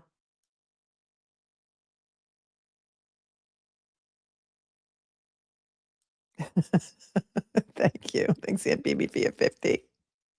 Tiffany says, don't let the bastards grind you down. Oh, I'm not worried about it. Thank you for your 10, though. I'll take it. Traveler says, I donate to Turtle Boy and stop giving to Karen. They don't want my money, so Turtle Boy gets it. I don't know that that's necessarily true, and I don't know that those people speak for Karen. So I can't go that far, but thank you for your 5. Emily says, can Aiden and Karen countersue for the specific defamation written about them in this suit? I said earlier that I thought Aiden could counterclaim for other things. But again, this lawsuit is, again, litigation privilege. So what is said in this lawsuit cannot be countersued for, but there may be other things that could be countersued for, Emily. So thank you for that. Hope says the McLiars are going to throw away their phones and start using walkie-talkies. Thank you for your 10. JLMS smells BS, or JLM says Mel, I don't know. I can't figure that out what that says. Thank you, Michelle Pfeiffer. I mean, Melanie, for supporting the truth and justice. Cannot think of you when I watch the Madison. Oh, that's very sweet. I'll allow it. Thanks for your 5. Sarah Jane, Queen Mel, do you think this is why the Commonwealth fought so hard to hold on to Karen's cell phone, knowing the suit was coming to hand over? I don't know. Were they trying to help them? Do you think? Do you think they were trying to help them? I said that the other night. And they still have possession of her phones from January 2024 because the court allowed it pending an appeal. I don't know if they filed a notice of appeal. Olivia, do you know? They had 30 days from the date of that order to file their notice of appeal. And I don't know if they've done it yet because we can't find the mass court's listing on that because it's under the search warrant number. Thank you, Sarah Jane. Many people think that. Oh, look, Melanie Little gifted 5 memberships. Yay, me. Thank you on top for your super sticker. I appreciate you so much. Carrie Ann became a new member. And Pokey says, we get to see over and over that they are murderers. Again, your opinion. But you came to that conclusion maybe on your own.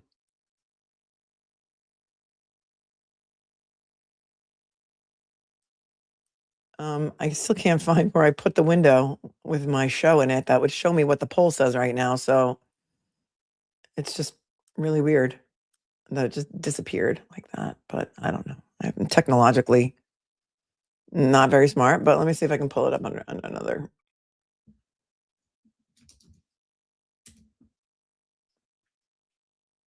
Aiden's show is going to start at 9, so I'll send you guys over there if I'm able to do that. Hold on one second.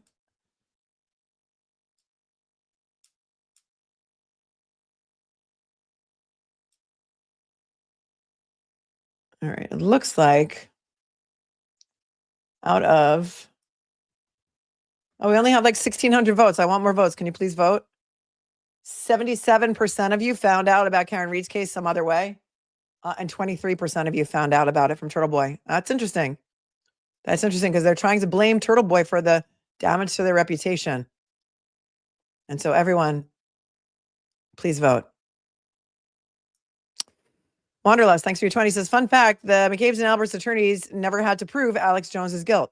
Right, that exactly. He defaulted. Jones refused to hand over discovery, so he was ruled guilty by default. Well, libel, yeah. Can't be guilty in a civil suit, but I know what you're saying.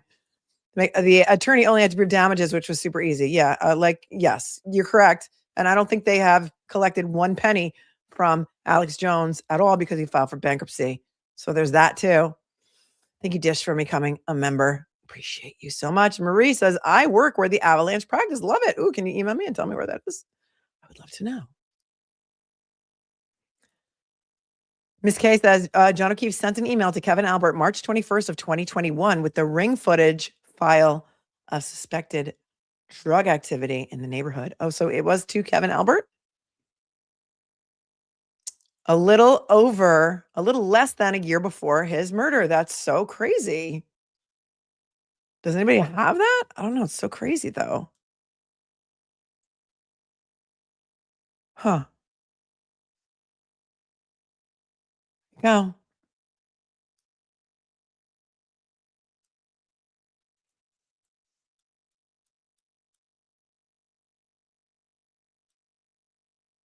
Now, he even said, or what they quote him as saying, is,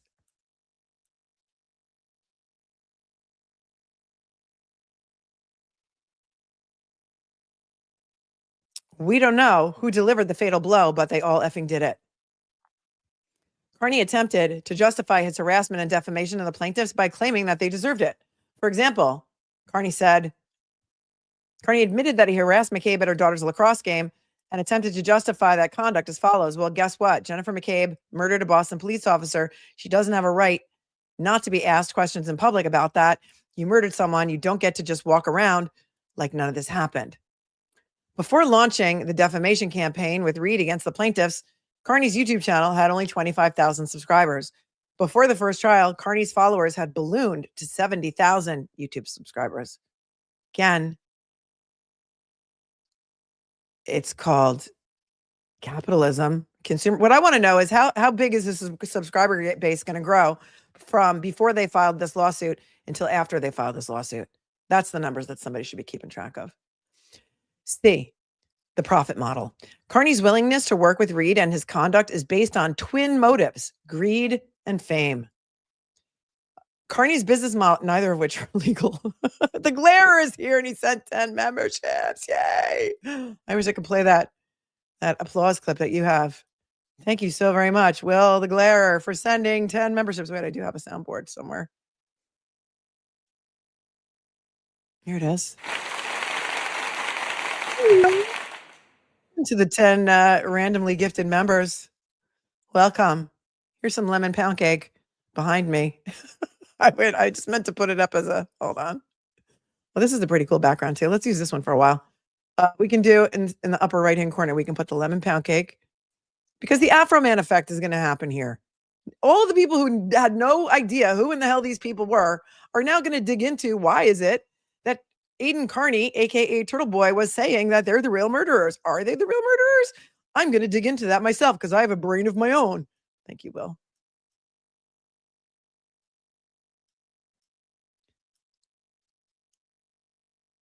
Greed and fame, greed and fame. Kearney's business model relies on his ability to attract an audience by spreading outrage and mistrust, including most centrally through his defamatory statements about the plaintiffs, okay, and or reporting on the truth and the corruption throughout the state of Massachusetts, which he has been doing for a decade before Karen Reed ever came into the narrative of news in Massachusetts. It is a very lucrative business model. Kearney and Reed have built an audience and personal celebrity by spreading these false narratives. And then footnote 17 says, 27, we're on footnote 27. See generally Richard Hofstadter, The Paranoid Style in American Politics and Other Essays from 1964. Okay, so this has been a business model since 1964. There's nothing new about it. Okay. That's a wild footnote. Right. The FBI didn't show up because of TURTLEBOY, says Lynn Downing. You're correct.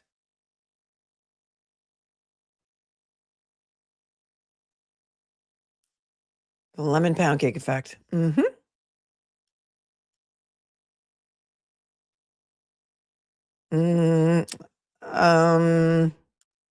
TURTLEBOY says if spreading outrage and mistrust is illegal, why then isn't Morrissey in jail?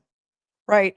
Interesting too that his hostage video was published soon after Helena Rafferty's comments that we just watched at the Canton Select Board meeting, which were also in defense of Jennifer McCabe. Like, how much power does she have in Canton if Helena Rafferty is sticking up for her on television, the chief of police of Canton, and then Michael Morrissey, the district attorney himself, publicly? All of those communications are going to become public. This is going to be a whole nother season.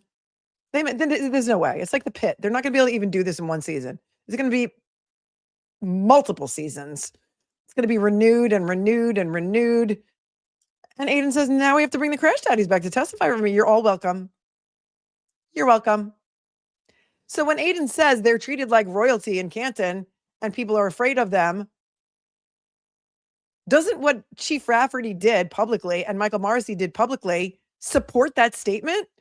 Doesn't it go to the truth of the statement of Aiden's that these people are American, or like royalty in Canton and nobody wants to go up against them? And they knew they were untouchable? I mean, doesn't it prove that?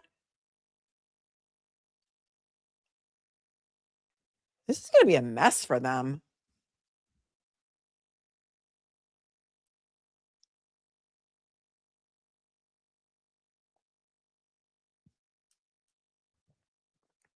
That Ford Escape. They never looked into the Ford. Yeah, this has got to stop. It has got to stop. It's got to stop. Yeah, I hope you get Michael Easter too. He'll do everything they didn't do.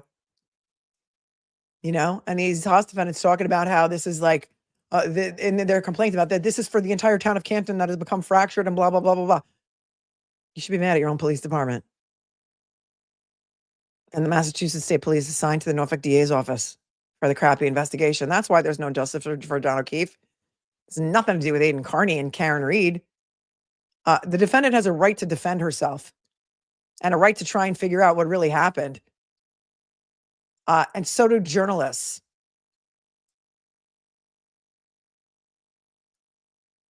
How are we doing on the poll? Let's see.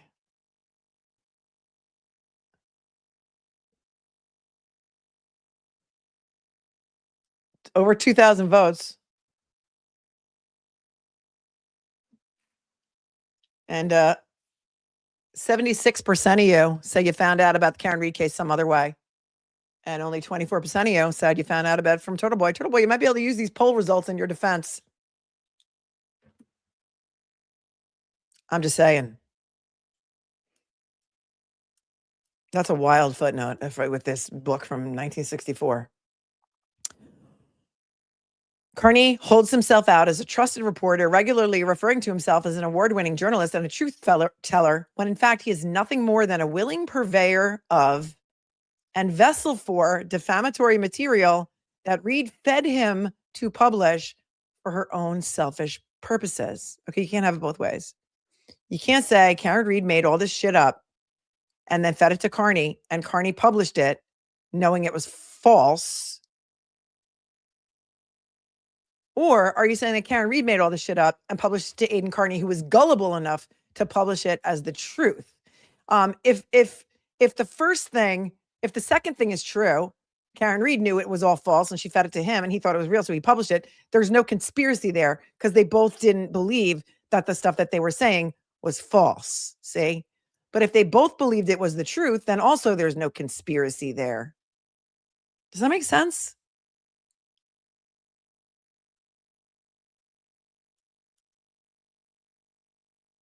Once Kearney captures his audience's attention with outrageous claims, he exploits their anger and mistrust by urging them to pay him money in exchange for products that echo the false worldview he promotes. In his internet-based shows and content, Kearney hawks merchandise exploiting the Canton cover-up, his dishonest characterization of events, quote, a Boston cop possibly being involved in murdering another cop, followed by an elaborate cover-up designed to frame the murdered cop's girlfriend. Well, that clearly says possibly being involved, but okay. A design featuring a Massachusetts license plate with the word framed as the number, and a t-shirt featuring the text of a Google search that Kearney has repeatedly lied about, just to name a few. Remember also, truth is a complete defense to defamation. But what is even more funny is that footnote 28 right here links to the TURTLEBOY merch shop. You're welcome. You're welcome. Here you go.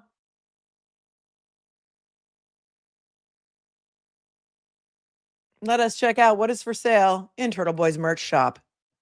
Because the plaintiffs want you to go there and buy stuff, I guess, because it's hyperlinked. How much more money are you sending his way by linking this stuff? And how much more money is he going to be making?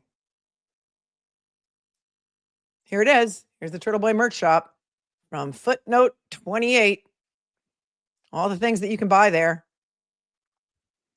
TURTLEBOY Live merch.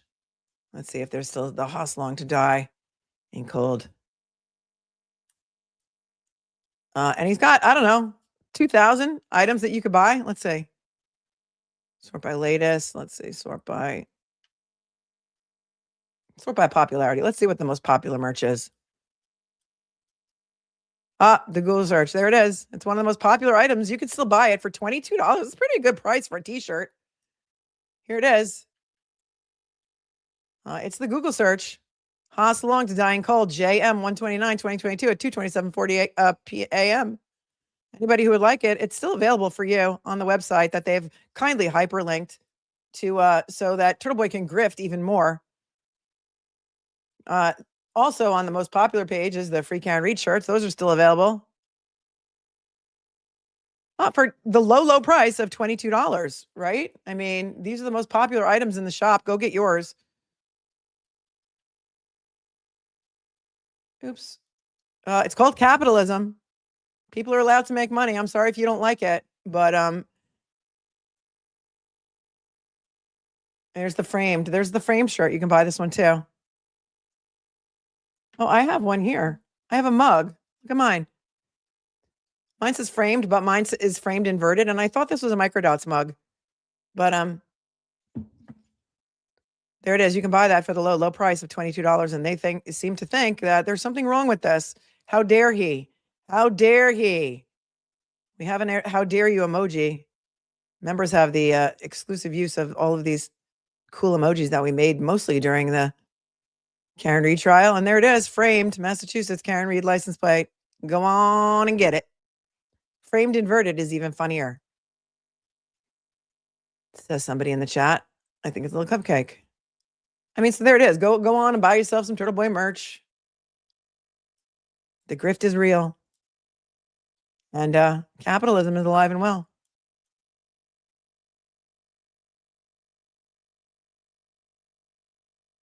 Back to the papers.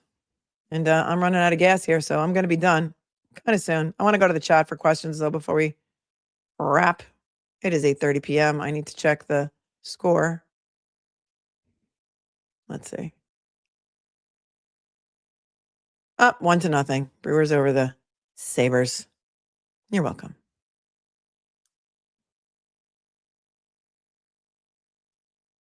And then they go on to say some of this kind of drivel. Let's take a look.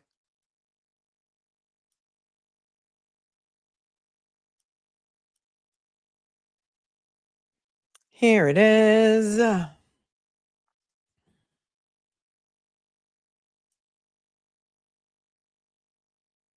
Thank you for pointing out the t-shirts and what they say, because how many of you are going to go buy a t-shirt now? Kearney consistently hustles. You're all being hustled, by the way. Did you know? Kearney consistently hustles his followers to donate directly to him on his homepage and in his post. Well, yeah, criminal defense is expensive, as is now the civil defense in this lawsuit that you have just brought. Okay. Do you feel like you're being hustled? On his homepage in his post, his YouTube features a defense fund where his followers continue to send him money in his pursuit of defending free speech. Oh, they also hyperlinked his defense fund. You're welcome. And the last time I checked, when I first went through this, it was up to like $335,000. But okay, here it is. Help him defend free speech, everyone. Here's the give, send, go. They want you to know about it. He's being selectively persecuted for witness intimidation.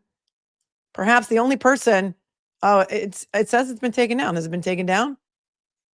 The only person, it says there's an error. Maybe so many people are trying to access it right now that we can't access it. The only person other than Brian Walsh to ever be persecuted for witness intimidation. Under that statute, Brian Walsh was also prosecuted because he lied to the police about Anna. So it may be overloaded right now that we can't access it, but there it is, hyperlinked for your convenience.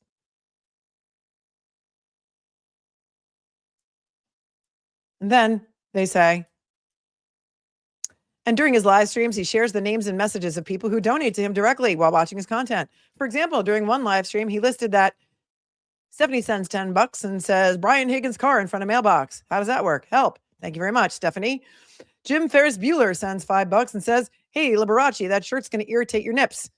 Jason EMT sends $5. No comment. Thank you, Jason EMT. Carrie sends $5 and says, what news station is covering the trial? All of them. All of them. Brooks sends $2.50, says free Karen Reed. And can you say hi, Jennifer? Hi, Jennifer. Greg sends $50 and says class of 94. We love you, John. Great to see that. Great to see that. Thank you very much, Greg. Okay. And Laura sends $10 and says, please wear that shirt to court Tuesday. Footnote 30, which is Turtle Boy Live, episode 656. Turtle Boy interviews dismissed jurors, Jill Daniels, self-doxing, and Julie Grant, YouTube, from April 20th of 2024.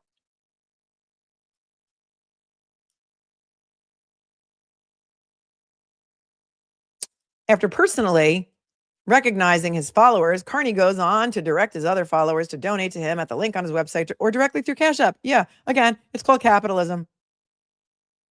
He's raised over $335,000 last time I checked. And right now, it seems that perhaps the Give, Send, Go is overloaded because so many more people now are going to donate to him. So really, is this backfiring on Jen McCabe, Brian Albert, Brian Higgins, and Colin Albert? Is it backfiring? I don't know. You tell me. That's a rhetorical question. You can make up your own minds. It is a very nice thing to do to recognize the people that send you super chats.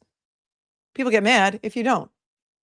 After personally recognizing his follower, oh, right, okay, direct him. Kearney's followers buy subscriptions, donate to him, purchases merchandise, and continue to visit his website and YouTube page, all of which boost his attractiveness to advertisers.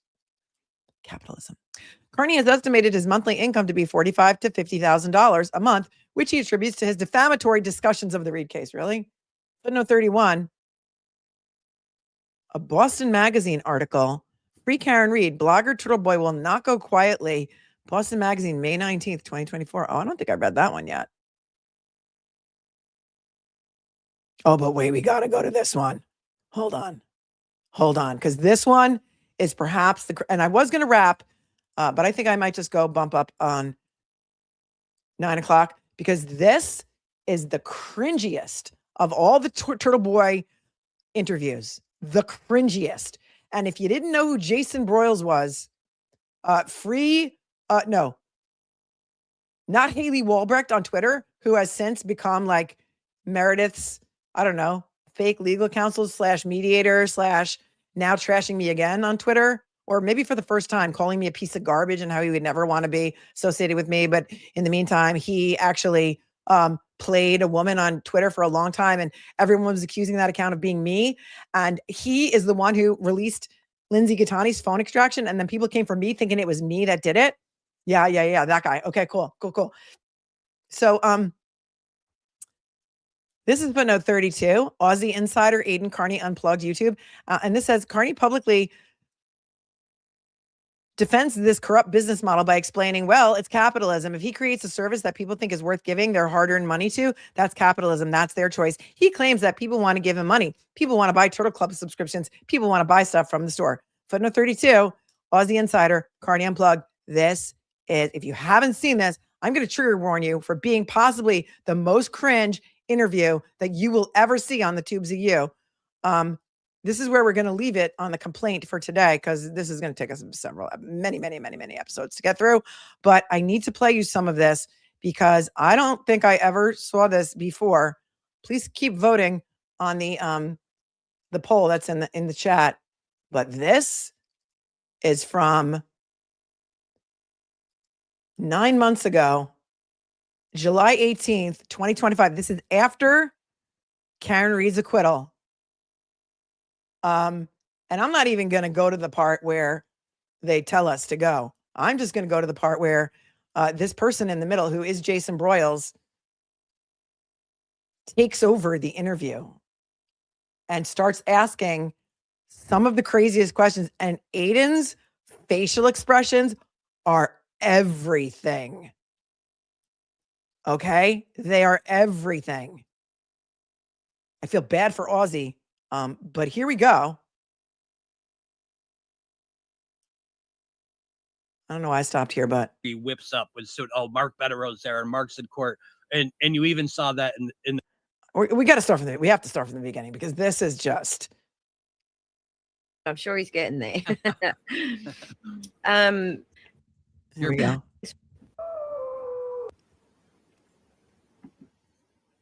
Hello, everyone. How are we? Good, thank you. Thank you for having me. Thanks for coming. We much appreciate it. We have a full house by the looks of things. It's probably the most views I've ever had on a live stream. But that's happening a lot lately, right, Aidan? I think you just had your most views ever on a live stream recently. Yeah, I think I had, well, for Alan Jackson, I had 45,000. So that's definitely a record. That's by a lot. And that was a good stream. For those who don't know, we have award-winning journalist Aidan Kearney with us today. We have Jason, who's also a journalist, not quite award-winning, but I'm sure he's getting there. So to kick off with, this is Jason Broyles in the middle. He was very upset that he did not get to be called as a witness at the recent restraining order hearing between Aidan Kearney and Meredith O'Neill. He was there in support of Meredith O'Neill. He tried to broker some sort of mediation between them. He wrote some crazy contract up. This goes all the way back to July of 2025, after Karen Reed was acquitted. And this is his Twitter account is not Haley Walbrecht. And here you go. That's Aussie Insider on the left. want to hand over to Jason a lot of the questions tonight because he's attended every one of your court hearings. He knows He was so everything, pretty much, almost. But he knows a lot more of the backstory than I do.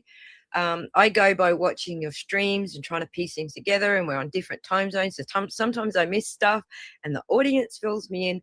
So I figured it was best to have Jason up because he's got a finger on the pulse, basically. But before we kick off, look at Aiden's face. I don't think he knew that Jason was going to be doing this interview, and he does not look happy about it. I'm going to speed it up just so we can get through even more of it. So if it sounds sped up, it's because it is. Watch. I have a question just related to what I do on my channel. As you know, one of my pet projects is the LawTube mashup, and I'm curious how that impacted you. Like, did you know that LawTube even existed before we started doing the mashups and showing you that all these people were watching? And well, yeah, I mean, it was hard to miss Emily Baker and Lawyer No. I mean, they come up in your algorithm a lot. They feed it to you. But so no, I didn't know before Karen Reed. I'd never heard of any of these people, but during the Karen Reed trials when I first found them. Yep, right. Because I really enjoyed the LawTube during the Johnny Depp trial, and there was a lot of people doing mashups of different reactions of the LawTubers, and I thoroughly enjoyed them and just went, yep, this is the perfect trial to do that for. So were you surprised? Okay, you have Turtle Boy there. Can we talk about Turtle Boy? There's nothing he likes to talk about more than himself. Why are you asking him about irrelevant stuff? Surprised that many of the LawTubers were mostly appalled by the charges being brought against Karen in the first place and their responses to the general lack of investigation. Like, did that surprise you that LawTube was looking at it that way? No, I knew any rational person who looked at it would have the same reaction. So it was actually refreshing to see this. And I think that a lot of them held their own feelings in. There's no way that Peter Tragos and Emily Baker don't think this is a complete farce. And but they're not. That's not their style. They're not saying it overtly. To say that, no. But like, no. I mean, I'm like, okay. That's why I thought they would never bring it to trial because the whole thing is just too embarrassing. I think anyone could possibly listen to all this and believe that Karen Reed is guilty, or like not only that, like that she was framed and that the McAlberts killed John O'Keefe. Like, how could anybody watch this trial and reach any other conclusion? Like, it's absurd. Right. I think I get the picture. Like, I was talking with Hayden. Hayden from Australia. He's okay. Aussie overlord. He was in the mashups. He does a lot of swearing like yourself. He's not shy with the F's and C's. But I was talking with Aiden about it, and he said, look, even I can't come out and say what I really think about this because I'm also held to a high standard, even though these people are in a different country. We still have, you have bar associations. We have a similar thing here in Australia, but it's kind of more state level, and you get reported for saying things about other judges, or you've got to respect the law. You've got to have that level of respect, and you can be reported in Australia for, dissing. All right, let's get to the point. He's like, stop wasting my time. USMC, thanks for giving 5 memberships. You're awesome. He's in practice, so he's got something to worry about as far as how he comes across, like criticizing a judge or other lawyers or prosecution. These things can reflect very badly on you within the system, but Emily D. Baker's not practicing anymore, but she still is one of the LawTubers, like the biggest LawTubers on the internet. So she has a reputation to keep. So I understand why they're not coming straight out with the criticism the way that they are. But I really did we all appreciated that it was very validating for us as the audience to get that feedback from the lawyers. Did you find that validating as well? Oh yeah, very much so. How could you not, And then having the funny side of it as well. A lot of them are pretty hilarious with their reactions. So who was your favorite funny reaction to the weird what shit that went am on? I doing here? Did you have a favorite? Funny reaction? Yeah. LawTubers, yeah. I mean, I really didn't watch them that much, so I was too busy watching the trial live and covering it to really watch much of it. So I wish I don't have an answer for that one. Right. Did you have a favorite, Jason? Like as far as hilarious reactions went?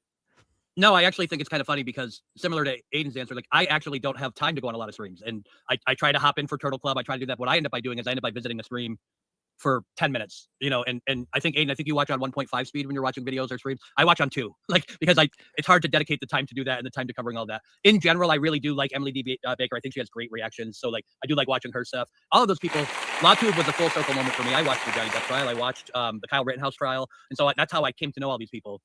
And I have these moments with Aiden all the time because one of them is and now back to me. And now back to me. Next up, Casey says Randy Walker's mom sues Afroman. Even prior to LawTube, prior to his case, when Mark Randazza represented him in the past, I've been following Mark Randazza for 5 or 6 years and communicating with him. So somehow Aiden has a way of making my worlds collide, where it's something. Oh, wait a minute, I already know this person, or I know that. I mean, if you listen to Grant, I've been friends with Kate Peters since 2019. There's a collision. So we have all of these kind of crazy things that happen. Well, you guys, you just totally missed the point of the mashups. So you didn't have to tune into 200 streams and still catch the funny parts. But I think my favorite was Emily Baker too. She just has epic reactions to things. That my favorite saying is the fuckery. Anyway, that's all I wanted to know was just, how helpful was that for you guys? Because it certainly helped us from tearing our hair out at some of the stuff that was going down. But let's get to some serious stuff. If that's the direction you want to go, Jason, but I'll let you take over from here. It sure is. I've actually been kind of parroting this on social media because I think that we had this moment of celebration at the end of the Karen Reed trial, right? Everyone did. But we still have Aiden facing charges and we have all this. So there was this kind of this immediate celebration and people started to back off. And how did it feel? Because Aiden, I was worried when I came down on that Monday for your last hearing. I was worried that the crowds were going to be gone. I would never have said that publicly, but I'll admit it that privately I was worried that I was going to get there and that no one was going to be there. And I was pleasantly surprised that I couldn't get into the courtroom. How did that feel for you when you showed up? And were you worried about that in advance? Right. He used to be totally pro Turtle Boy, and now he's done a complete 180 on that. It was a great feeling. It was an awesome feeling having a big crowd there. And no, I wasn't worried about that. And I knew that there would be people there for me. I knew it wouldn't be the same size as Karen's, but I know that especially with Karen's over in the victory, that, people understand the impact that my reporting had and that, being like without my activism and journalism, a lot of people wouldn't know about this. So no, I'm not really surprised. I was happy to see people there. I think that's great. And I think that a lot of people, I don't know if they ever picked up on it because they got kind of so wrapped up in Karen's trial, but the parallels of these stories, your case actually has impacts that are just as large as hers because you have a government kind of run amok that has done that. Do you think that you felt closer to Karen after you got arrested and they were coming after you? Did you feel like a kind of like a kinship with her based on the fact that you were both being falsely accused and charged? Yeah. I mean, when I was charged, there was something more that her and I had in common that we could bond over for sure. Yeah. A lot of people don't know, they're hearing about your case and I think everyone loved seeing Bettero live in court and the interaction between him and Judge Doolin and all of that. But a lot of this audience, I get questions all the time because there'll be a mention like, who is Leah Genduso? And so I think that there are a good number of people who are tuned into Karen who weren't getting into and as we start to, I don't know how much you can say, and I don't want you to say what you can't, but as we start to get into your case more, there's this whole nother group of characters that are emerging that nobody knows about, unless they've been a long-term turtle rider like some of us. And it sounds like he wants to be one of them. Have followed you for a long time, but so who is Leah Genduso? But what is she? I don't know. So Leah Genduso, she's I've talked about. It's like, what does that have to do with anything? Karen Reed's been acquitted. What are we talking about here? Am I wrong about this? But this was on July 18th of 2025. What was the date of her acquittal? This is so weird. Who's Leah Genduso? Who cares? I've talked about her ad nauseum on my show. She's a disgraced state trooper who I exposed in 2018 for being a former drug dealer and money launderer who was investigated by the state police. And then they hired her to be a state trooper anyway, despite that. So we're getting reports from people, as you know, I do my own digging that this Leah Genduso was in the family Discord of people that Kate Peter has, talking with the Karen Reed family members and everything. Do you find that, I know we see this over and over again, but you seem to have all these characters from your past that keep popping up and getting themselves involved in ways. And I know Leah Genduso wasn't publicly involved or commenting much on this case, but do you think that they have any support beyond this core group of people who hate you because you talked about them, or you talked about their friends, you talked about their family members? I don't understand the question. Sorry. So what no, it's okay. So what I'm saying is that as we get more information that's coming out, like Leah Genduso, who apparently lives in another state now and doesn't have. You know what's now going to become discoverable? The family Discord chat. The family Discord chat. have anything to do with this Yeah. is in the family Discord with members of the. I don't know what the O'Keefe family. I don't know what the family Discord is. I don't know what any of that means. Tell Bob who this is, you guys. Okay, we'll I don't- skip it. yeah. We'll talk more. We'll skip it. We'll talk more about that later. Yeah. Does she So- have? Does she have any other support besides the people that hate you? Is I think the bottom of the question. Who? Karen, Who? sure. Jen Duso. What? Or in general, Kate Peter, the people that Kate. hate you. Kate That Peter. crew, yeah. What's I don't. I'm not even close to understanding what the question is right now. Like, not even close. Hold on, let me clarify. I don't understand. So we know that we have Kate Peter, who's come out as the spokesperson for the McAlberts and all of these things, and this whole group of people. How much support do you think that the McAlberts actually had for themselves versus people who were just working with Kate Peter and people that were just coming after you because they hate you? Like, what do you think if you had to guess like a percentage of the people supporting them, how many of them are really not connected to them at all? I mean, you've seen the opinion polls, right? Like, it was like what 80 to 90% of people thought Kearney was not guilty. I mean, you've seen the same polls I am, so it's like, yeah, that's what I would guess. So of that 10%, I observed probably maybe only 5% didn't know anyone, weren't connected to anyone, had just tuned in to the Law and Crime Network and stuff like that.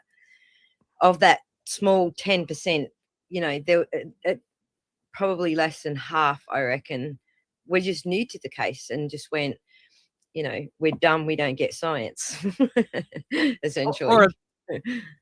Or they listen to Court TV and they listen to Julie Grant and they've been watching it for 10 years and they're just going to believe everything she says, right?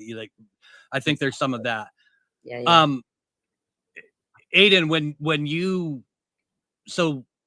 we look at that and we look at those people that are out there that are coming after you in your case, we now see Kate Peters, obviously the leader of that crew, and we now see her name making an appearance in your case quite a bit in terms of some of these motions and letter motions that Betterow is sending. This week, we saw the judge reply to Mark Betterow about the letter motion saying that this isn't in the proper form for a discovery request. And the trolls seized on that to go make fun of Mark Betterow. Do you think that was the judge trying to chastise Mark Betterow or trying to tell him, I see your point and give this to me in a form that I can do something with it? Like, what do you think the odds are that you're going to get? I mean, it goes downhill from here. Well, we have to get the discovery. It's the law. They have to.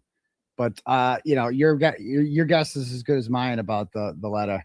If he wants it, I think he said he wants it in the form of a motion. So I guess we'll have to do that. Right. Mm-hmm. So what's your overall, everyone loves Betterow in person, right? They love to get Betterow in court. And it's just like the energy whips up with Mark Betterow's there and Mark. Okay, I'm done with this. But here's who this person is. Okay, this is what this person tweeted about me on the 15th of April.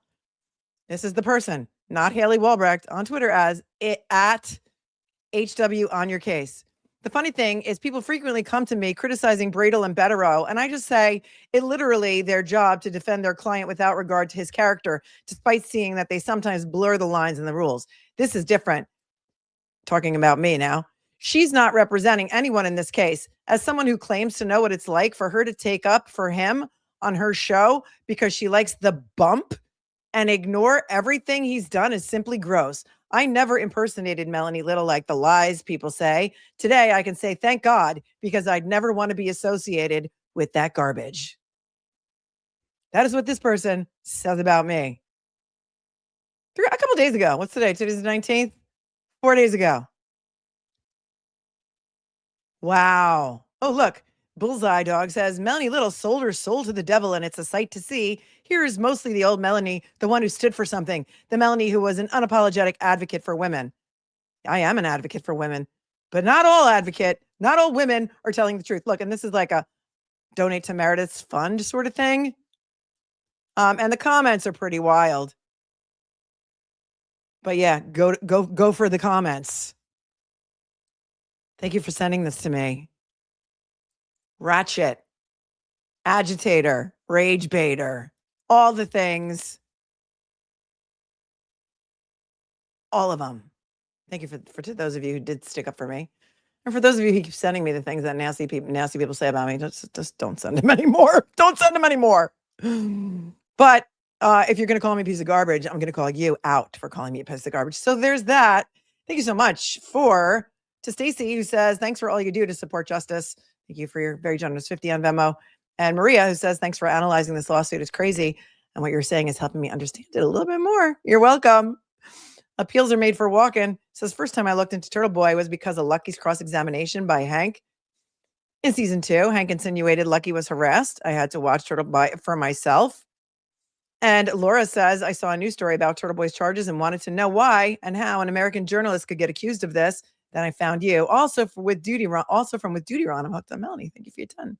Suzette says, Jen said 4 or 5 times in 911 calls that John is dead or passed. She had not even seen him. Has this been discussed? Oh, yes, many. Ad nauseum, Suzette. Thank you for your 10.